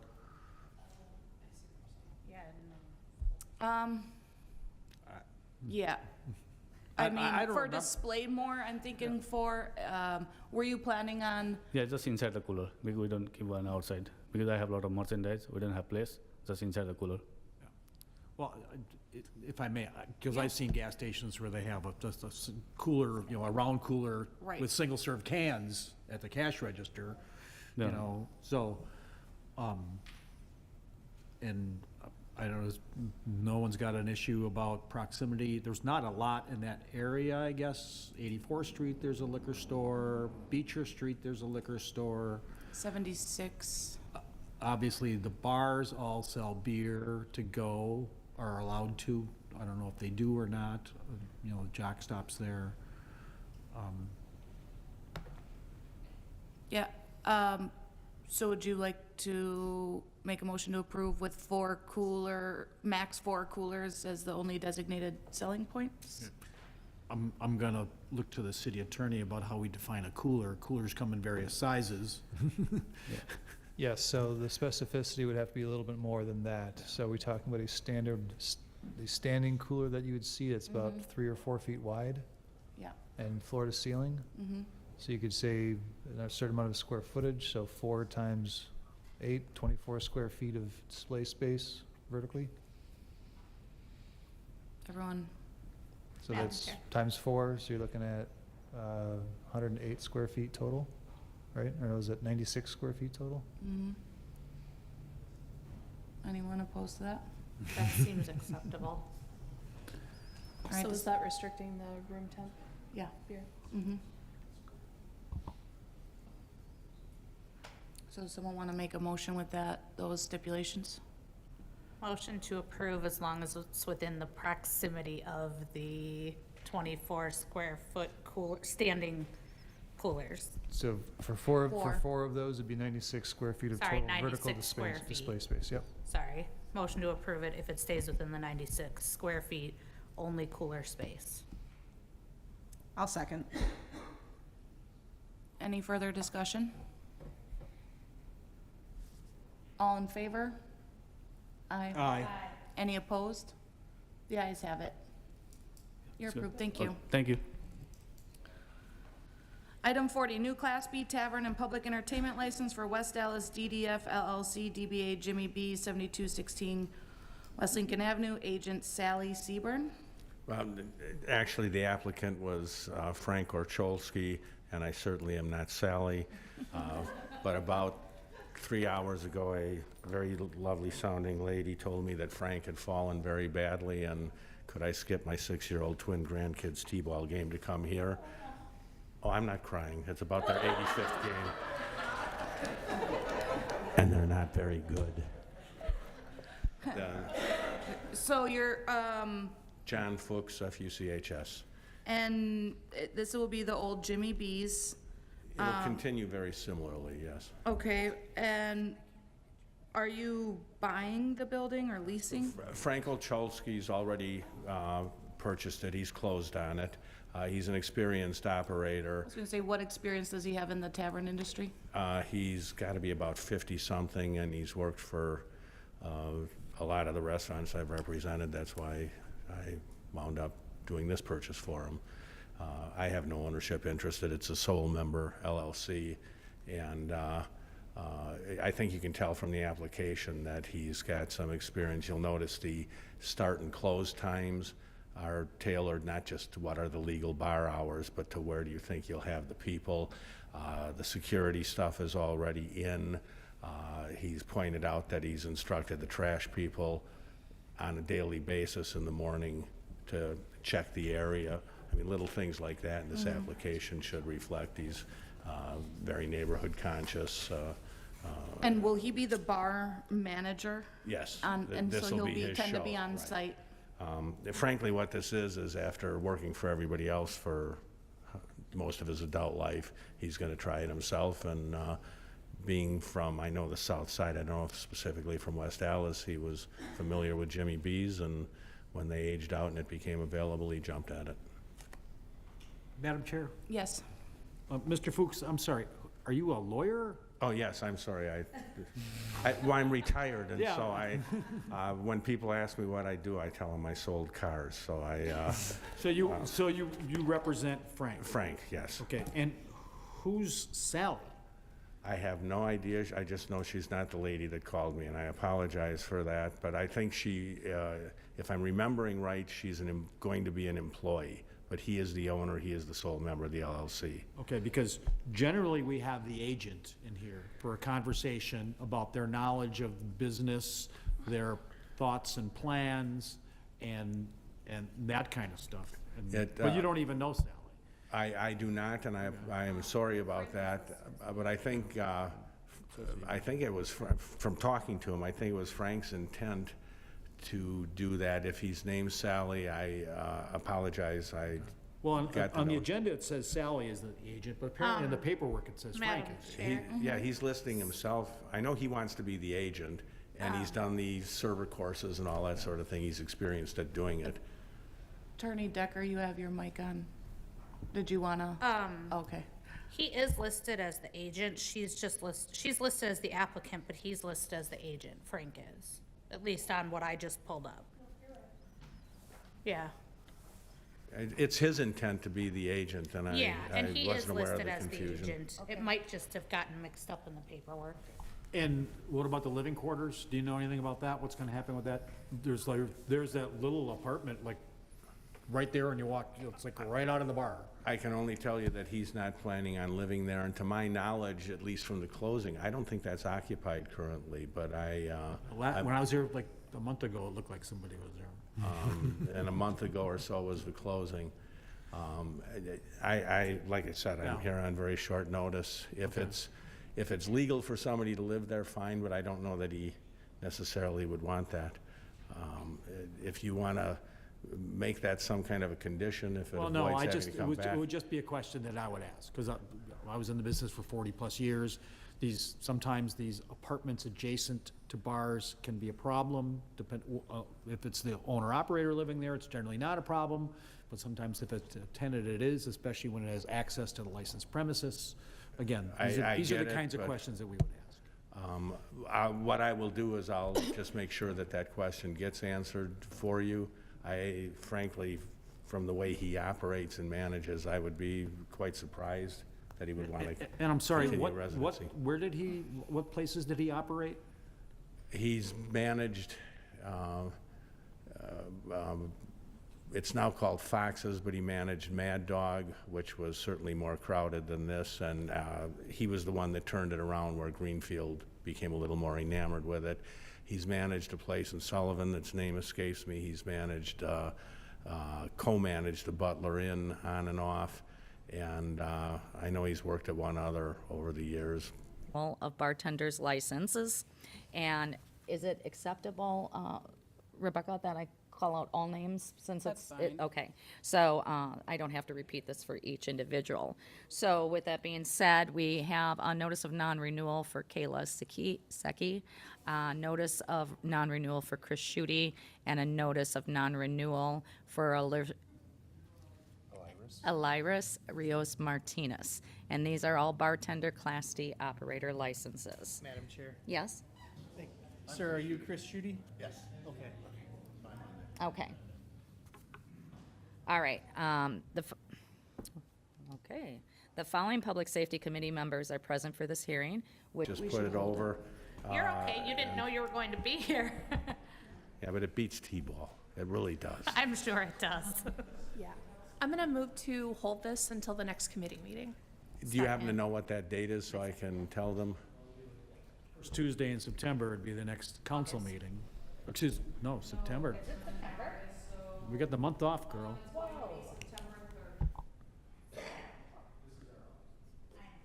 I will assumedly get him here under his own power. Thank you. And again, I apologize. I will make sure he does that. It's usually preferred, I get it. And thank you for your courtesies.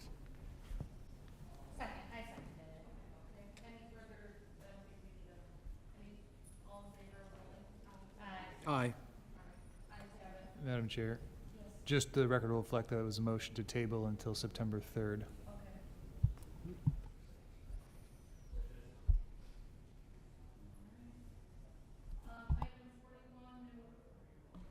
Item 41, new Class B tavern license for the Lone Wolf Bar, DBA The Lone Wolf Bar, 5906 West Burnham, agent Amanda Barrett. Hello. All right, so you are looking to purchase what is now the bar, the second location that he had purchased, correct? Yes. And I noticed in the application, there were some items not filled out. So is there any exterior space included in this premises that will be under the license? Any outdoor patio spaces or? No. Okay. No, it's just, everything's gonna be inside the bar. And what is your background? My background for Yeah. work? Will you be running the Yes. bar? Okay. Yes, I will. Do you have experience in running a bar, restaurants, things like No. that? No? Madam Chair, Yeah. can I ask then why or what like prompted you to want to run a bar? I just wanted to get my own business and just wanted to start at a small place before I would decide to do something bigger. Okay. And have you ever waitressed or bartended? When I was younger, in Okay. high school and stuff, I waitressed, I bartended a few times in my life. Madam Chair? Yes. Have you obtained or seeking to obtain your own bartending license at this time? My bartender's, I got one You actually. did? Okay. Yes, I do. I have a bartender's license. Okay. Mm-hmm. You're familiar with all the rules beyond bartending that goes with owning a bar. You know, you can only buy from your liquor, beer, wine, spirits from a licensed wholesaler. You know this, right? Yes. Okay. I do read up on it, and I hear from other bars, people that owns bars, and they tell me a lot of things too, gives me information. Okay. So these are pretty important Of concepts, just so you know. It's the kind of thing the Department of Revenue may come and check. You need to keep your receipts on the premises. Do you know all this? Yep, I would keep my receipts in either my safe or close, it'll be on the. Yeah, it's on a inside. filing cabinet, or they can be photos of the receipts, Yes. or whatever. I Yes. believe they can be photos of the receipts. I'm sorry, don't quote me on it. Keep the paper receipts. Okay. Keep the paper receipts. I will. And the closing hours, you know, that's not just a suggestion, that's, the law says 2 AM, 2:30 on the weekends. Yes. And there might be a time when the police might do like a compliance check with somebody who might not be of age. You understand that? Yep, I will card everybody. Okay. And I'm sorry, are you renting or buying? We're renting. You're renting from Marcus, right? Actually, his name is Kenneth. I don't know. Marcus rented from. Kenneth. Oh, okay. I had that, I missed, that must have happened when I was gone. But, okay, that's all I have. Madam Thanks. Chair? Yes. So I see in the application you don't have anything listed regarding security. Are you planning on having security at the bar? We're gonna have like security cameras, that's as much as I know for right now, but security cameras for sure, outside and inside. Perfect, thank you. You're welcome. Madam Chair, Yes. just a couple of questions. Do you have someone who is helping you? You keep saying we, so I was just curious. Well, my husband's here with me, he'll be helping me when he's not working, but I'll be mainly there besides the bartenders that I would have. Okay, and do you plan to serve any food? Eventually, yes. Okay. I still gotta get my, food license. Yeah, so- yeah, I was just curious. Yes, eventually. Okay, thank you. And one question, you have 50% alcohol, 25% food, 20% entertainment, 5% other. What's the other? Like soda, I Chips. wasn't sure, cause I had to fill something, so I just put 5% for like soda or chips. And is there currently security cameras within the establishment? There are security cameras inside the business. And you will be managing the operation, you and your husband? Yeah, well, I will be. You will be? He's just for help. And then if I need help. planning on, and then do you live in West Dallas? Do you live close I to live the in bar? Milwaukee, Okay, on 29th and Burnham. okay. And then you plan to obviously hire bartenders? Yes. Okay. Madam Chair, one more question.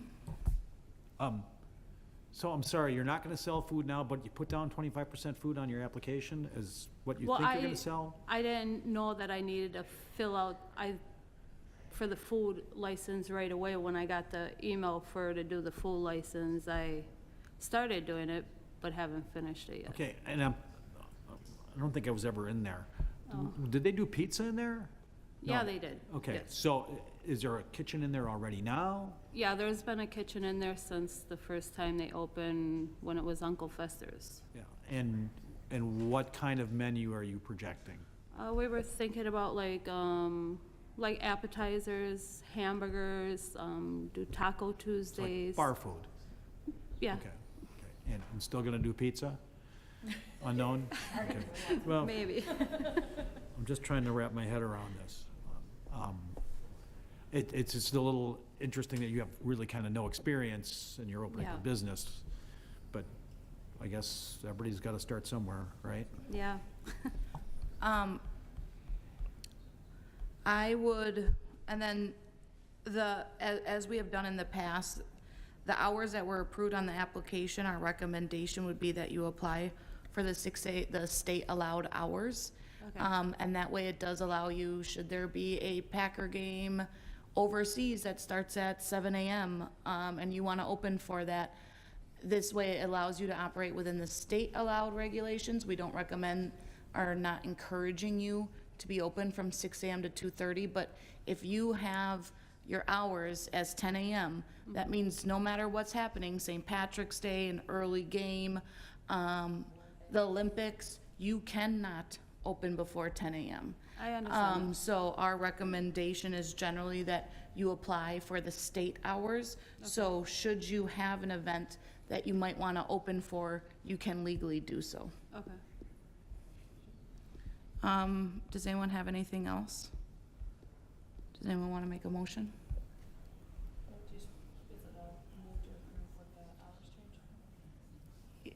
Yeah, unless there's any other stipulations like security cameras or, yeah.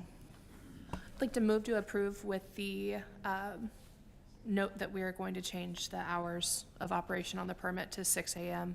to reflect the state operating hours. Second. Any other discussion? All in favor? Aye. Any opposed? The ayes have it. Thank you. Good luck.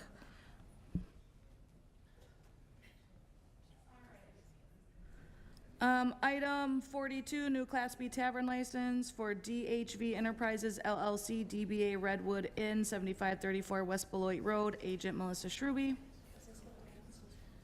Oh, is the committee here yet? No. Oh, are we waiting? Can I make a proposal that we go to administration? Rebecca asked us to hold until, So I'm sorry, it'll be just a moment. Oh, no, fine. We got time.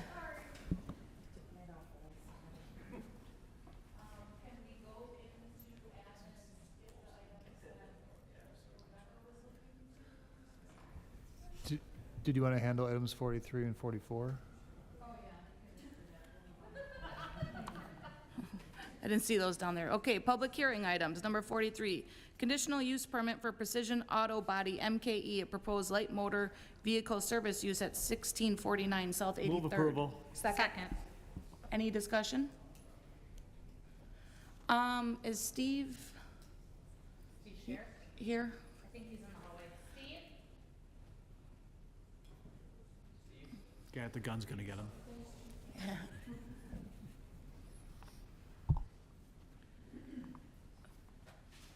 Steve, I just had a quick question regarding item 43.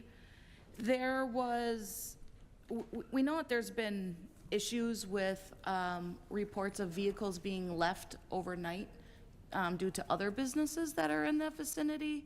And we kind of want to make sure that they're fully aware that vehicles, whether they're being worked on and just moved out to the street, that you know, they're kind of not hanging out, as I'm sure a lot of us are aware. There's been issues down that street previously. It might be beneficial or worth looking possibly into 2-hour parking on 83rd. I don't know what it is now. But I am a little concerned that there's just, with this, it's going to cause more vehicles potentially sitting there. And I'm not just saying, it makes one thing if they're done working on it, it sits on the street, someone comes within an hour or two to come pick it up. But we just don't want a repeat of cars being left overnight. Oh, I can't make it there, can I get it tomorrow? And now cars are being left because it's already seems to be somewhat of a nuisance for the neighbors. Sure, and the tenant that was one of our concerns too, at the planning commission level, planning department.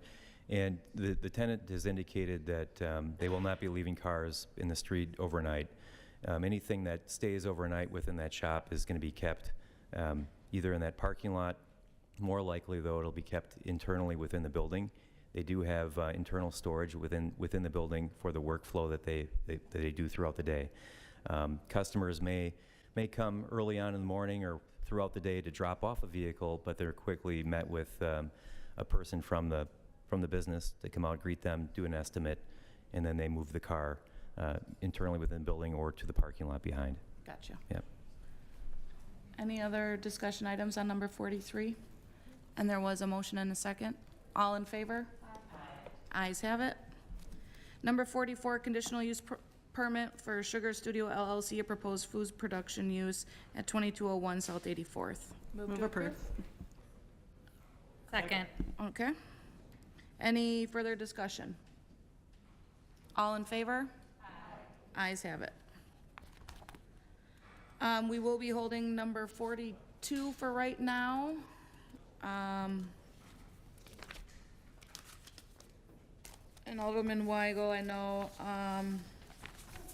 Ms. Grill wanted you to hold some items with the admin. I don't know if we can go. Madam Chair? Yes. I could suggest if the Economic Development Committee wants to recess, then admin could at least come together and handle the other items on its agenda. Anyone opposed to recess?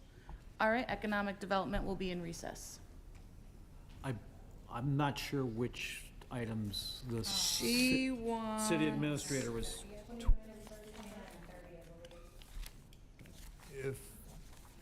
If you'd like to call it to order and handle Okay. item 31 starting, should be fine. Yeah.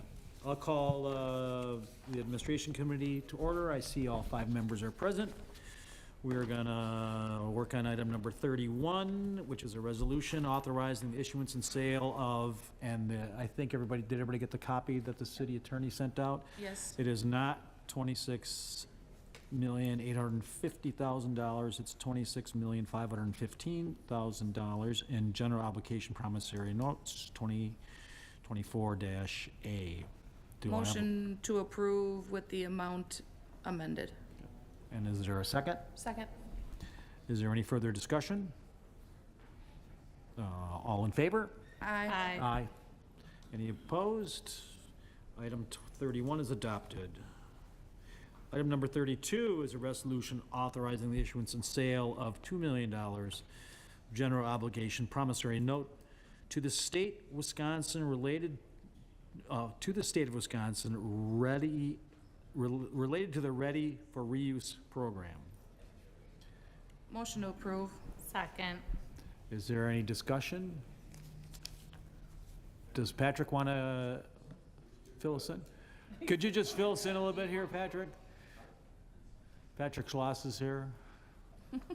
I saw some looks around like, what is this? This is related to our department or the city applying for the Ready for Reuse program, which is offered through the Wisconsin Department of Natural Resources. It's a program to help provide financing to help with the Land by Label project on 70th in Washington. And it brings other resources to help deal with the environmental costs to facilitate that development. So we have to take this out. It's almost like a guarantee of the note in which the DNR wants to make sure that note gets repaid, but the developer is on the hook with the guarantee, and it will be making debt service payments related to that $2 million promise. Thank you. Anything else? Okay. All in favor? Aye. Aye. Opposed? Adopted. I'm going to go on to item number 33.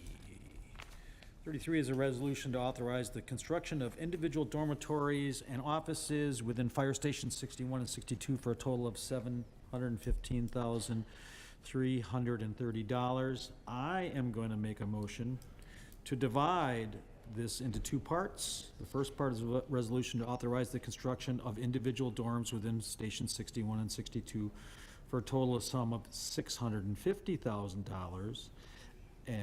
The second part of the resolution is to authorize the construction of the 67th Street kitchen within the Fire Station 62 for the total sum of $65,000. Is there a second? Mr. Chair? Yeah, Mr. Chair, for. Isn't this what Rebecca? No. I thought she had a question on this one. Okay. Oh, no. No, that was 2930. Wouldn't the 67th Street be sent to capital improvement? Well, that's the point of separating it. Okay, So, so motion to separate both agenda items. yeah, we're splitting one agenda item to two separate items.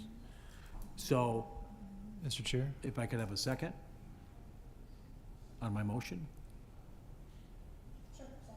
Okay. Second. Discussion, Attorney Decker. So procedurally, what happens is he's trying to divide what is presented as a single question into two, so that if there's an interest in voting separately on them, you can. So all you have to do right now is decide whether you want to split this into two.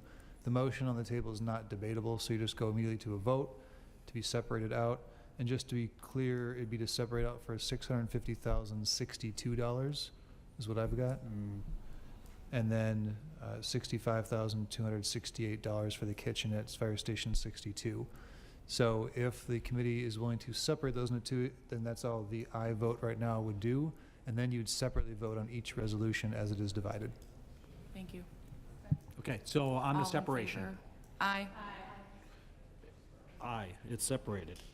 So now on, just by way of background, as we heard earlier, when we were talking about spending money and doing capital improvements, we were talking about with the Wi-Fi and things get put into the budget. The dormitories were put into the budget through the capital improvement plan as things normally go.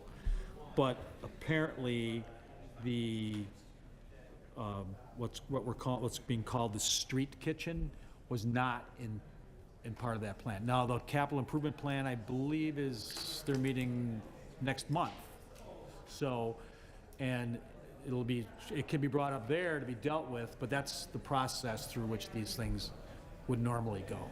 So then I would make a motion to approve the CWA Fire Department dorm build-out station 61 and 62 okay.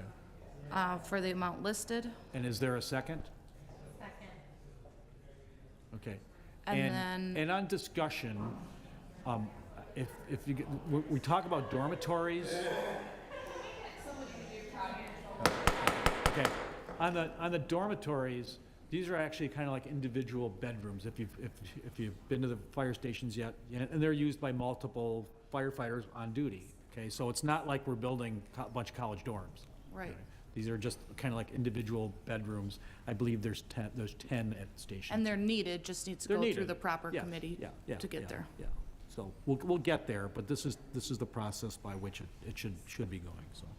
So then I would make a motion to. Okay, we have the motion and we have a second on the First. On the first half, yes. Yep. Okay. Any further discussion? All in favor? Aye. Aye. Okay, passes.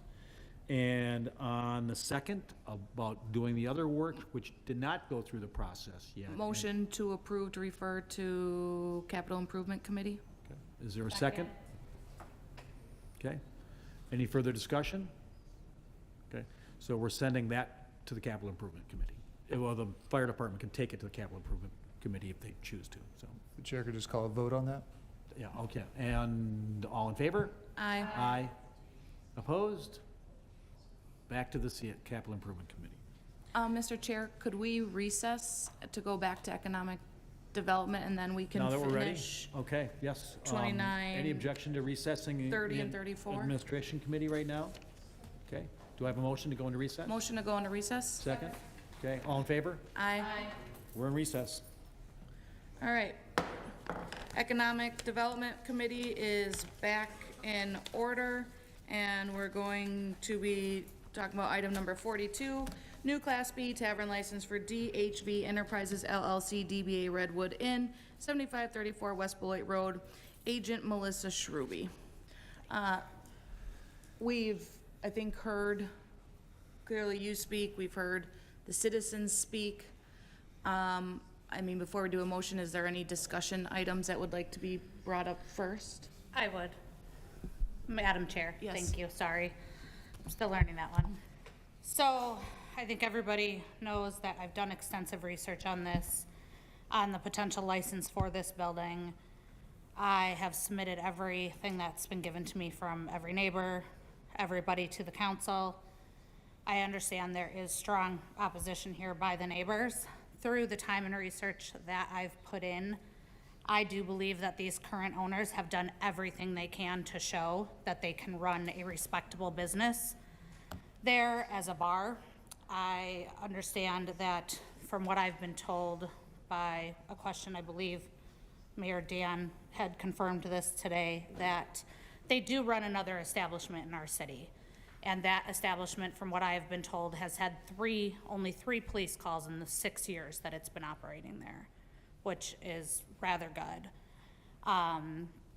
They also have the proof from the landowner, written permission to park in that lot from the current owner. They did also have several neighbors that did approve that they talked to. I did go out. I spent hours upon hours talking to all of you, talking to Melissa and Glenn, talking to the neighbors. I had some respectful, productive conversations, and I had some that were extremely disrespectful, hostile, cursing. I have gone through all the signatures that have been submitted, and if we are basing this off of what we would generally do for public hearing, the distance that we would look at, the bulk of, well, I shouldn't say the bulk of them, what I have highlighted, and I can send that down to you guys, wouldn't fall within that range. If we were basing it off of that, which is what we do for public hearing. For public hearing, there's a certain distance around, for anybody out there who doesn't know. Including some of the speakers tonight wouldn't even fall within that range. I understand you guys don't want a bar, I get it. Had it never been a bar before, I could see a little bit more of a reason to just simply say no. I've been told that in the past, the reason it was told no is because they just didn't want it. I also don't believe that these current owners should be responsible for the sins of the prior owners. They've shown that they can run a respectable business in our city, and I think we would be doing a disgrace if we did not allow them the chance to show that. A license is not forever, it's for 2 years. You are called to council if you don't follow the rules. Thank you. Madam Chair, I would just like to say, nobody is questioning your character. Nobody has. They just don't want a bar there. And one thing that really bothers them is your hours. You're open 20 hours a day. That's very bothersome to me and to the neighbors. Is there any? Can I speak? Alderman Rowe, sorry. They did state that they are not looking to operate those hours, but they were advised by other aldermen to put the general hours that they could operate on the license. That's been recommended by council. It was even recommended by Alderwoman Keene tonight for another establishment in our earlier committee meeting. They do not plan to operate 6 a.m. to 2:30 a.m. They put that simply so that a couple events a year, like we talked about just maybe 10 minutes ago, Paris Olympics, Packer games, St. Patrick's Day, they won't have to come to council each of those times to get a specialty permit. But they do not plan to operate at those hours. Can I speak? Alderman Rowe, were you finished? Go ahead with your. I just think it should be on the business plan then, right along with where you store your alcohol, what your hours are gonna be. And then if you wanna stay open for the Olympics or whatever event, come to us again. It's not that difficult.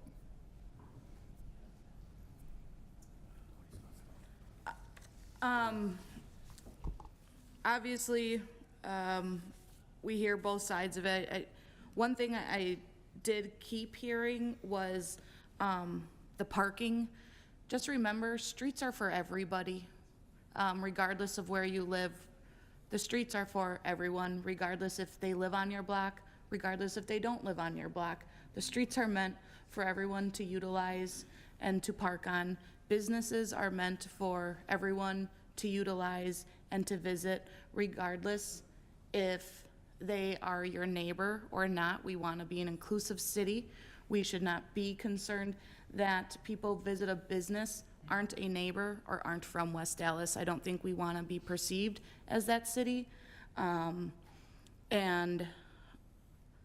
based on, again, really all the concerns that were listed here, and I get it, we can put in the stipulations of, the no dumping at night, that cameras are required on the exterior. If I didn't have a business that was approved, I wouldn't be putting cameras up. I wouldn't be spending money until I know that I own that business, because I'm not gonna put up cameras for nothing.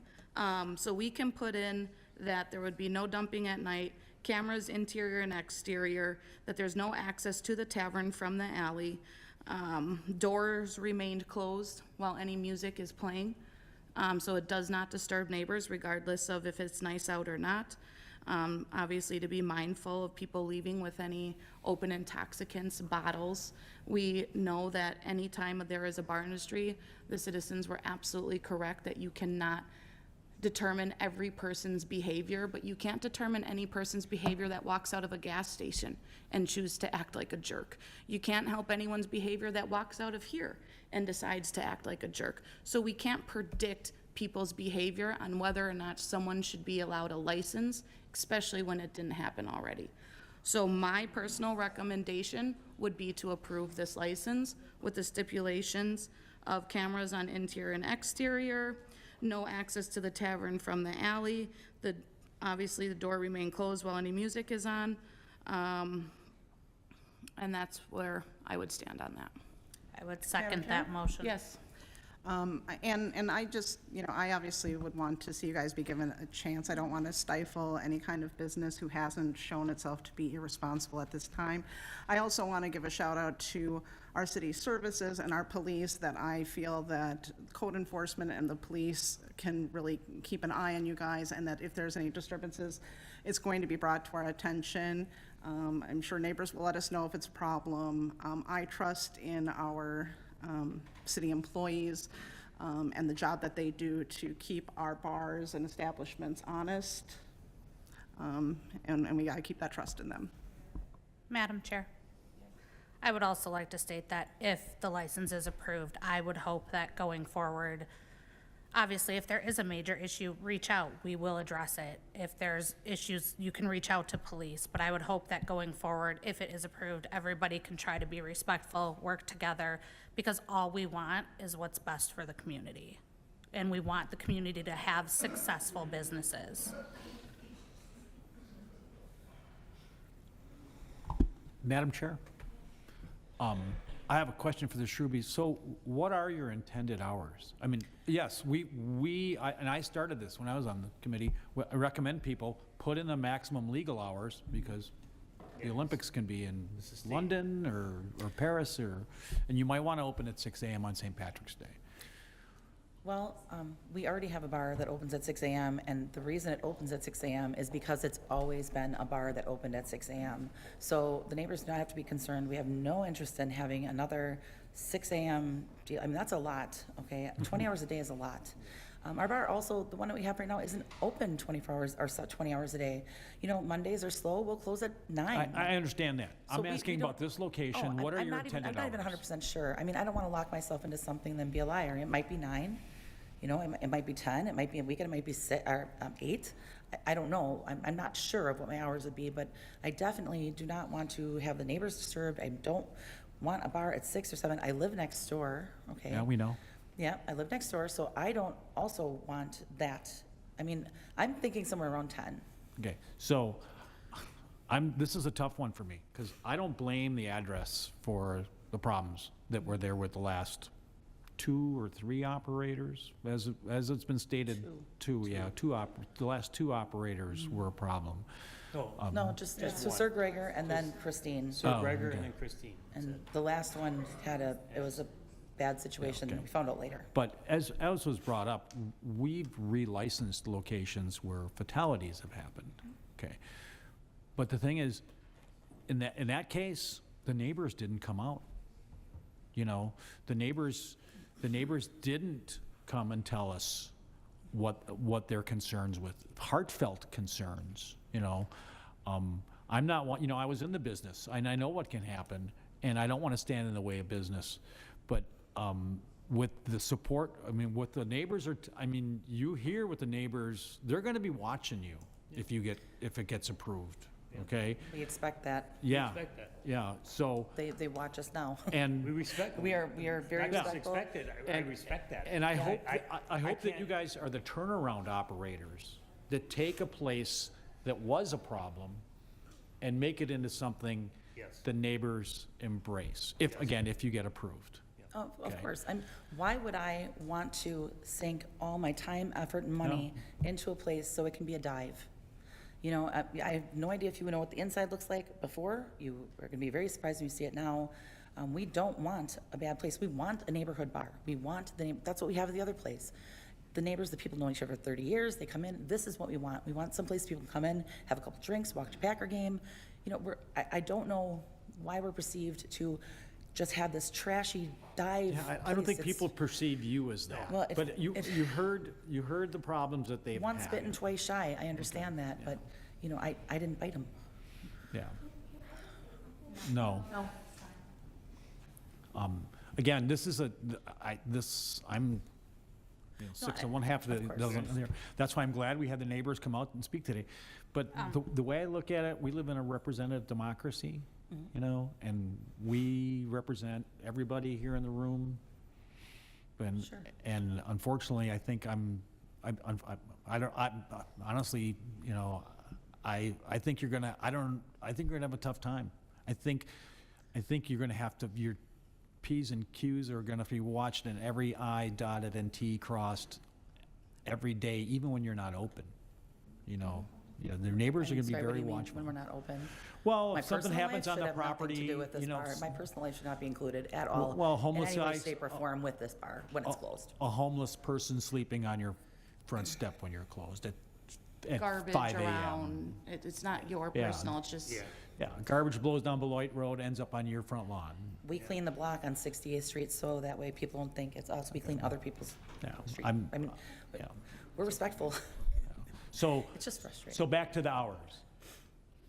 I'm not going to lock myself into an hour. And Like I you said, don't want to 10 say, I'll close at 1 o'clock or midnight? No, I don't feel like that should be necessary for me to decide before anything is even, before we even see how this business runs. I mean, maybe I'll want to close earlier, but I'm not going to lock myself into something and then have everybody go, well, you said.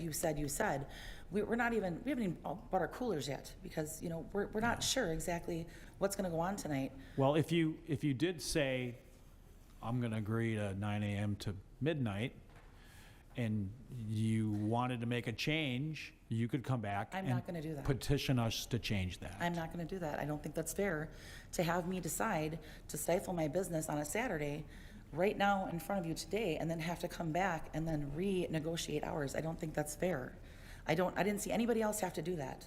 Well, we have any- other places that close out of their, They and their choose business to. plan says 10 p.m. Yep, and they choose to, and that's And they okay. choose to, yes. But no one else that I've ever seen applying for a liquor license has been told that you have to put in restricted hours now, and we'll talk to you later. I've never seen that. Well, I'm just I mean, trying, why would- I'm why just would trying to that- ease why would people's I be an minds here. exception, Ma'am. though? Ma'am, I'm just trying to ease people's minds here and find a And solution. that's fine, but I should not be an exception. Thank you. Madam Chair? Yes. I appreciate the large turnout. I've had several emails from many of you.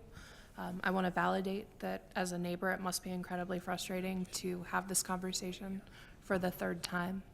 But I also do want to echo in the time that I've spent reflecting on this that I struggle with punishing you guys for the sins of the prior business owner. In conversations with neighbors as concerns have been brought up with Alderman Novak, the business owners have been very open and receptive to that feedback. And I understand this is a hard one, but I hope that that everyone would be willing to give this a shot and say, hey, they really are listening to your concerns. So, there is a motion to approve and a second. Is there any other discussion? Otherwise, I'll open it up for a vote. All right, all in favor, say aye. Aye. Any opposed? No. All right, the ayes have it, 4-1, and it'll go in front of full committee after recess.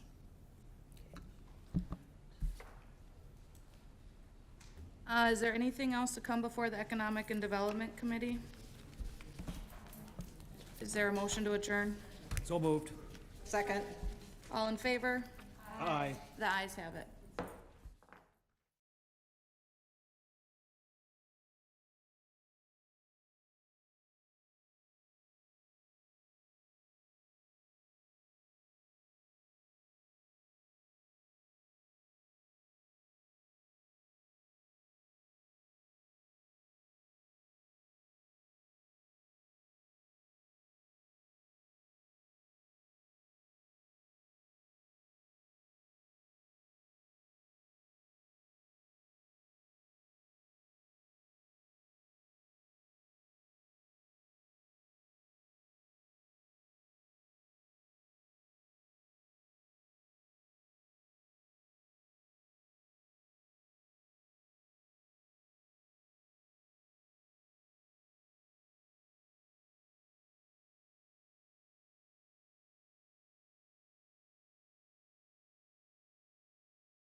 Slide your mic over.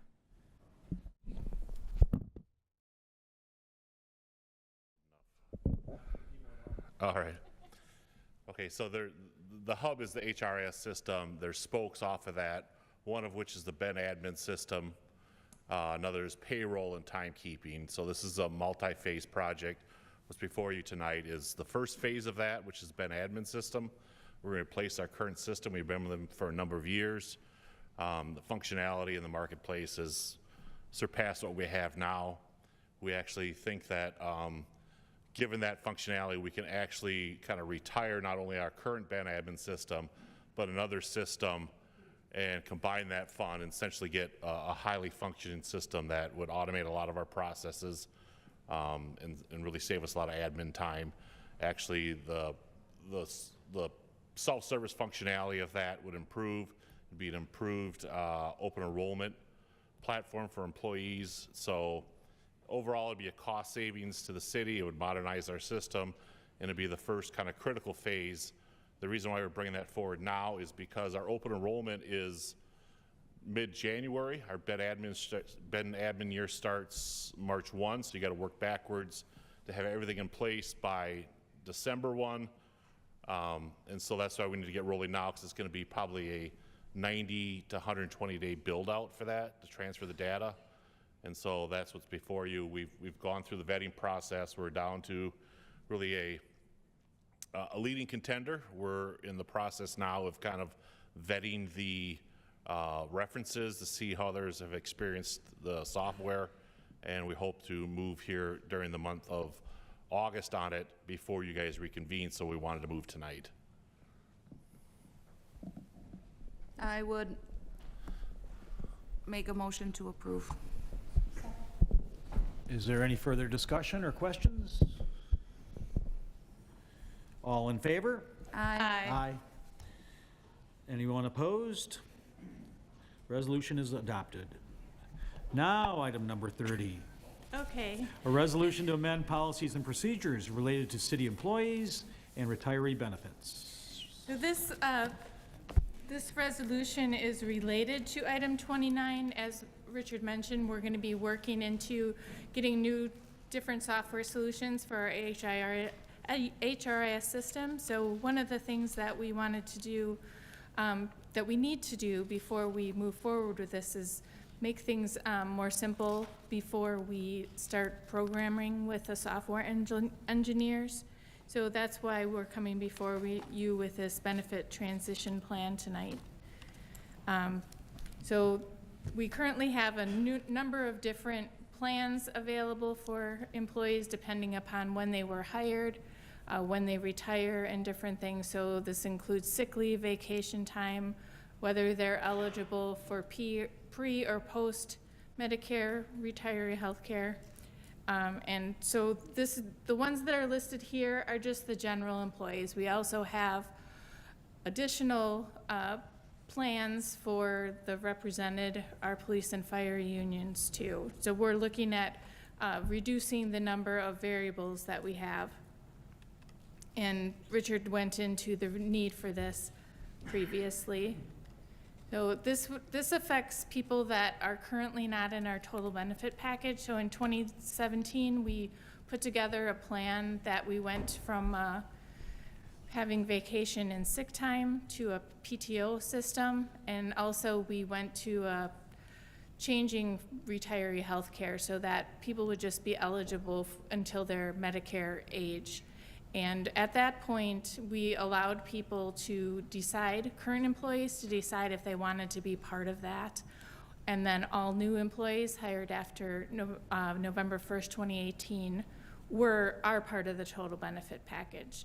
There's about 100 people that are not in the total benefit package, that excluding the union members, that would be affected by this. And there's two different subgroups of that. So the sworn staff, they're the command staff in the police and fire departments.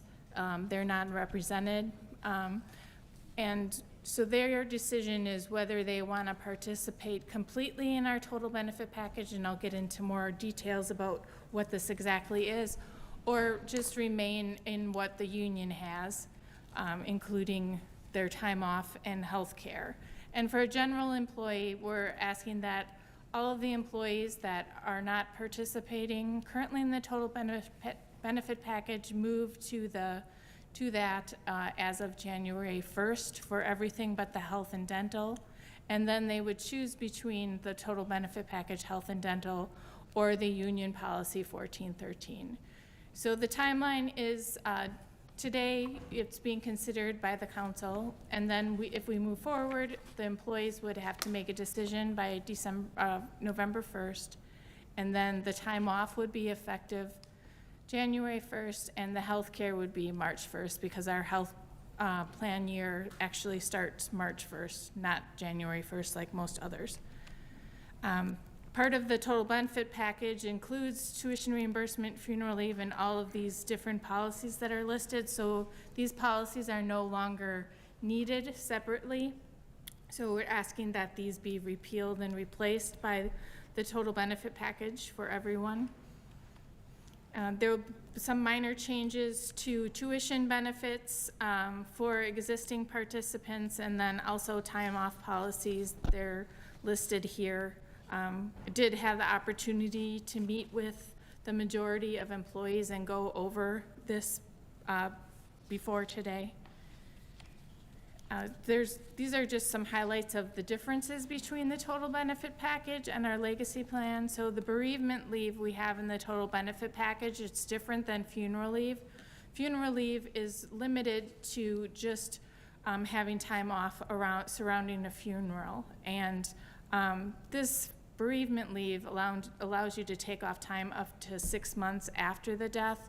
So people that you need to handle different things after your spouse or your child dies, that's not just going to be taken care of around the funeral. It's going to probably last for some time. So this allows that flexibility. It also allows time off for the death of step and in-laws. That wasn't necessarily included in the funeral leave. And then if we also have a voluntary vision insurance plan. So if people participate in the health and dental, they would, in the total benefit package, they also be able to participate in this, and that includes allowance for glasses, contacts, and those things.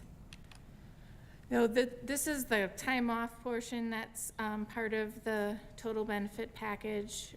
Instead of accruing by vacation time and sick time separately, we just accrue time off, and it's done a little, because they're both of those, there's a little bit a higher accrual than just a vacation. So depending upon how long someone's been here, they would fit into one of these categories, and they would accrue this starting in January. Anything that they have in their vacation bank at the end of this year would go into the time off bank at that time. And then the other component to time off in the total benefit package is the extended sick leave bank. This essentially, we would transition any sick leave that someone had at the end of the year up to 720 hours. And then they could use this bank if they have a FMLA issue or their family member has a FMLA issue. We have it at 720 hours because that's 90 days. And so at that point, long-term disability insurance would kick in to cover them. There is a pain point for some people here we have some employees that have unlimited sick leave. So, and then we have some people that have much more than 720 hours. And so there's concern over the loss of those perceived benefits. We're trying to work together to figure out if there's something we could do to address that, but we don't have anything prepared for that tonight. But if there's a pain point in any of this, this is the part that people really have a challenge with. So then again, the choice would have to be made by November 1st, and then the non-rep sworn, they are either picking to be completely in the total benefit package or with the union totally. The general employees are just picking the health and dental portion, either the time off or the total benefit package or policy 1413 health and dental. The reason for that is we have to keep policy 1413 so we can allow them to choose that should they wish to. And I'll get into the differences of those health and dental options. So the total benefit option, there's two plans designs that the council is approving each year. One is the total benefit package non-represented, and there's also the union legacy package. At this point, they're both under Anthem, and we can go to the same doctors. Just the summary documents are a little bit different, and the premium shares. So under the non-represented, we pay a 12% premium share. The represented employees pay 15%. And then there's a other difference is out-of-pocket maximum for co-insurance is different in the union plan from the total benefit package.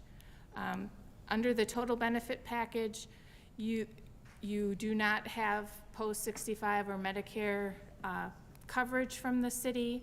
You have it up until Medicare, a max of 15 years.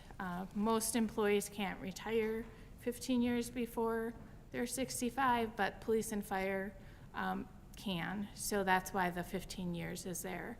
There's an incentive for people not using their extended sick leave bank right before they retire. If they retire with 680 hours in it, they can, the first 3 years, they will be just paying the active rates premium for their retiree health insurance, which is significant for them because we do have different active rates and different retiree healthcare rates.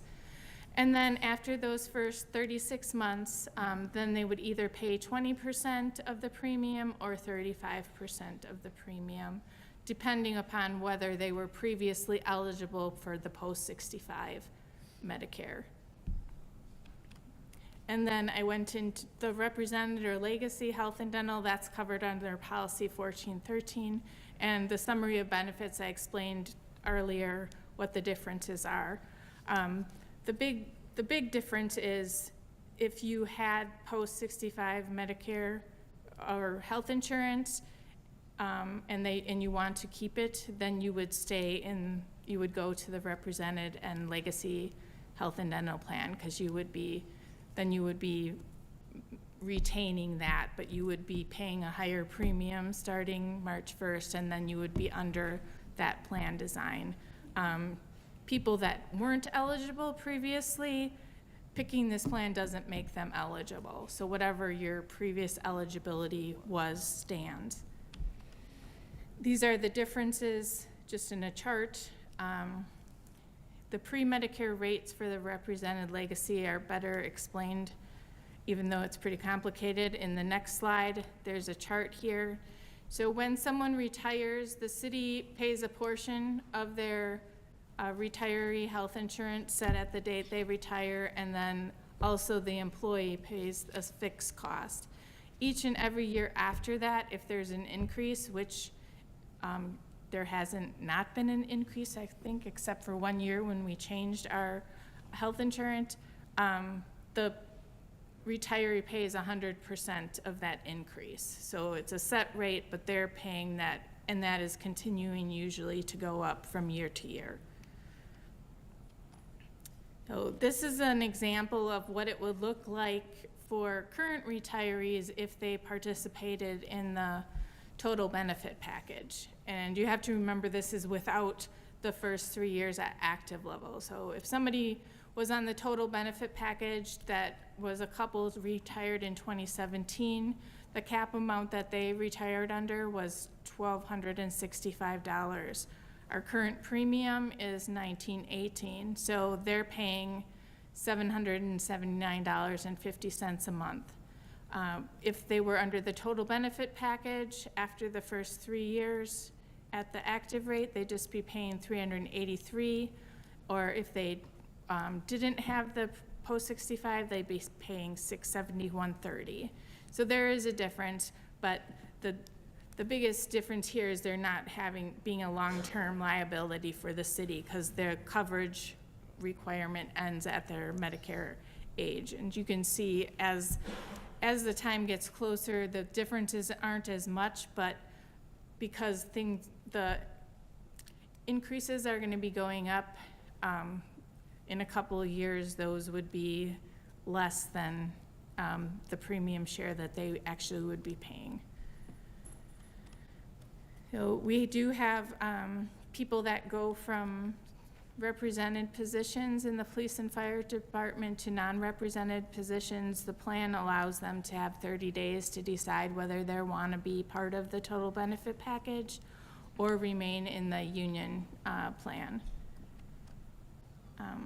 One of the things that, the big difference between the two plans really aside from the design and the premium share, is whether you want to keep your post-65 Medicare or health insurance. And we're finding that fewer and fewer people actually are participating in the city's plan when they're eligible to sign up. So since 2022, only 1 in 4 people are actually participating. There's a lot of other plans out there on the marketplace that they can find that are cheaper, and they get more services. The city's Medicare plan does not include health, it includes health, but it doesn't include dental or vision or hearing aids. You can get plans out there that are no monthly cost that include those things. So we're just encouraging people to look at those options before they make the decision. They can go to medicare.gov. We also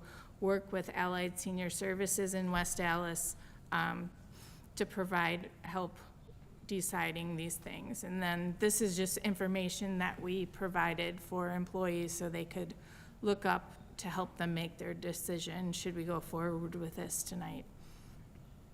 Thank you. Well, thank you, City Administrator Rebecca Grill. I will agree when you said that this is very complicated. Members of the committee have any questions on this?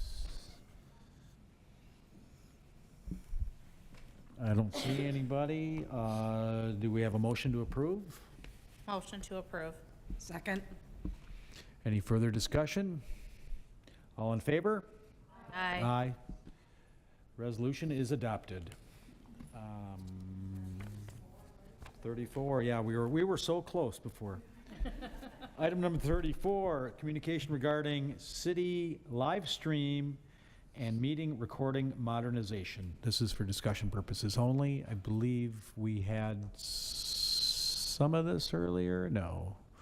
Does Jenny want to come up and share anything with us on this?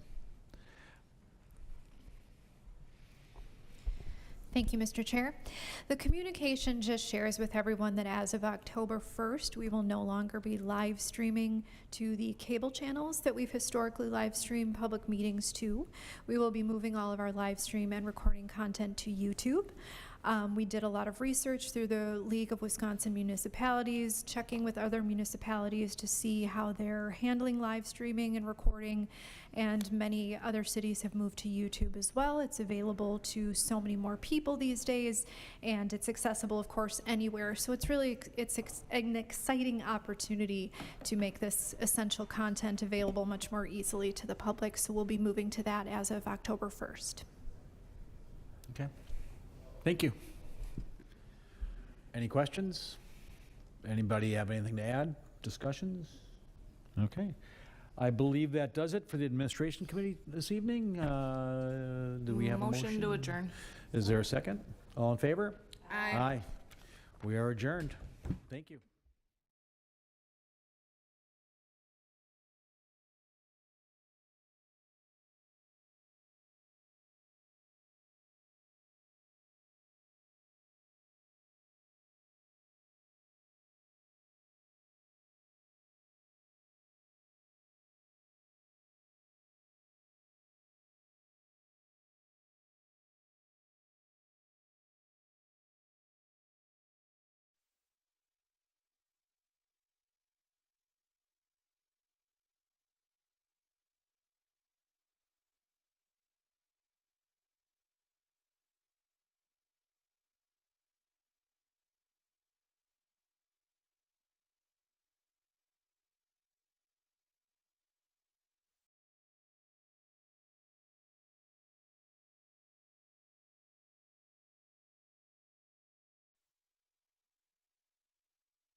All right, good evening, everybody. We are going to call the Common Council back to order, and I will ask our clerk to take a roll. Alderperson Noling. Present. Rote. Here. Weigel. Here. Grisham. Here. Grobe. Here. Haas. Here. Halverson. Here. Keen. Here. Novak. Here. 9 present, 1 excused. We have a quorum, and first up will be the Administration Committee, and I will ask our clerk to read out that report. The Administration Committee recommended adoption of items 29 and 30, adoption of item 31, but the amount was amended to $26,515,000. Adopt item 32, split item 33 into 2 parts, divide the question. The committee recommended approval of the dorm component and then referring the other part, the kitchen offices, to the Capital Improvement Committee in August. Mayor Devine, I move in accordance with the committee report. Thank you, Alderman Weigel. Is there any discussion on the items from the Administration Committee? Questions? Hearing none, I will ask the clerk to call the roll. Alderperson Noling. Yes. Rote. Aye. Weigel. Aye. Grisham. Aye. Grobe. Aye. Haas. Aye. Halverson. Aye. Keen. Aye. Novak. Aye. 9 in favor. Motion carries. The Administration Committee report is approved. We will move on to the Public Works Committee, and I will ask the clerk to read that out. The Public Works Committee recommended adoption of items 35 and 36 and adoption of item 10. Mayor Devine, I move in accordance of the committee report. Thank you, Alderman Rote. Is there any discussion or are there any questions on the report from the Public Works Committee? Seeing none, I will ask the clerk to call the roll. Alderperson Nolding. Aye. Rote. Aye. Weigel. Aye. Grisham. Aye. Grobe. Aye. Haas. Aye. Halverson. Aye. Keen. Aye. Novak. Aye. 9 in favor, 0 opposed.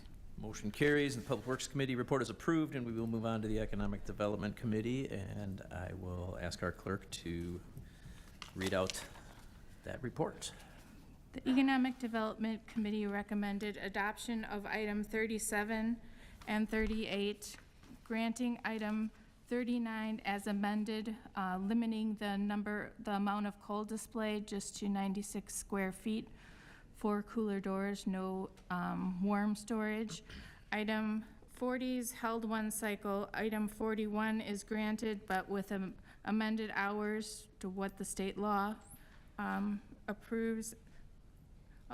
We'll do 42 separately, and then items 43 and 44 were recommended for approval. Thank you. Mayor Devine, I move in accordance of the committee report.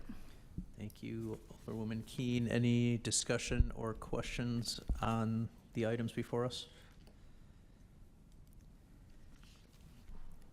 Okay, hearing none, I'll ask the clerk to call the roll. Alderperson Noling. Aye. Rote. Aye. Weigel. Aye. Grisham. Aye. Grobe. Aye. Haas. Aye. Halverson. Aye. Keen. Aye. Novak. Aye. 9 in favor, 0 opposed. Motion carries. And then we have item 42. Item 42, the committee recommended on a 4-to-1 vote with conditions that cameras need to be installed inside and outside, that there will be no access to the alley, and the doors are closed when music is played. And no dumping. No dumping at night. At night. Thank you. All right, try to move approval of that one. Mayor Devine, I move for in accordance of the committee report. Thank you. Is there any discussion? Mayor Devine. Alderman Haas. Yeah, I am strongly against approving this tavern. We heard from many people who are here, who are the neighbors, who are the most important stakeholders that are strongly against that. And that does it for me. That's the end of the analysis. We've approved other taverns, of course, before. I've been an alderman for 10 years. I've never seen so many neighbors against a particular tavern, and they've come out multiple times. we have to listen to the neighbors and following what the neighbors want on this issue, and that means that we need to deny this. Thank you. Thanks, Alderman Haas. Any other discussion? Mayor Devine. Ooh. I think I'm going to go to Alderwoman Please Novak go. first, then That's fine. Alderwoman Grisham. Yes, that's fine. Sounded like I stereo to me. disagree. I think that these owners have done everything they can to show that they can run a respectable business in our city. They have worked to amend every concern that has been brought to them that is applicable to them. They cannot be held accountable for the past owners' sins and mistakes. And this establishment has been a bar for the better part of 70 years. Had it not been a bar, again, I could see more of it. And I will be voting yes for those reasons tonight. I think they deserve a chance, just like anybody else and like other licenses we've granted. Thank you. Alderwoman Grisham? Thank you, Mayor Devine. I'd like to acknowledge both Alderman Haas and Alderwoman Novak's sentiment, and as a proponent for business, and also a representative of the community who heard each and every one of your concerns. I appreciate that you took the time to come out. I personally, as a business owner within this community, find it difficult to think that if I were opening a business that regardless of what my plan going forward would be and who I am as an individual and how I run my business would be scrutinized to the level it was. I can appreciate your words and how you care about your community, but I also believe there should be a balance and fairness.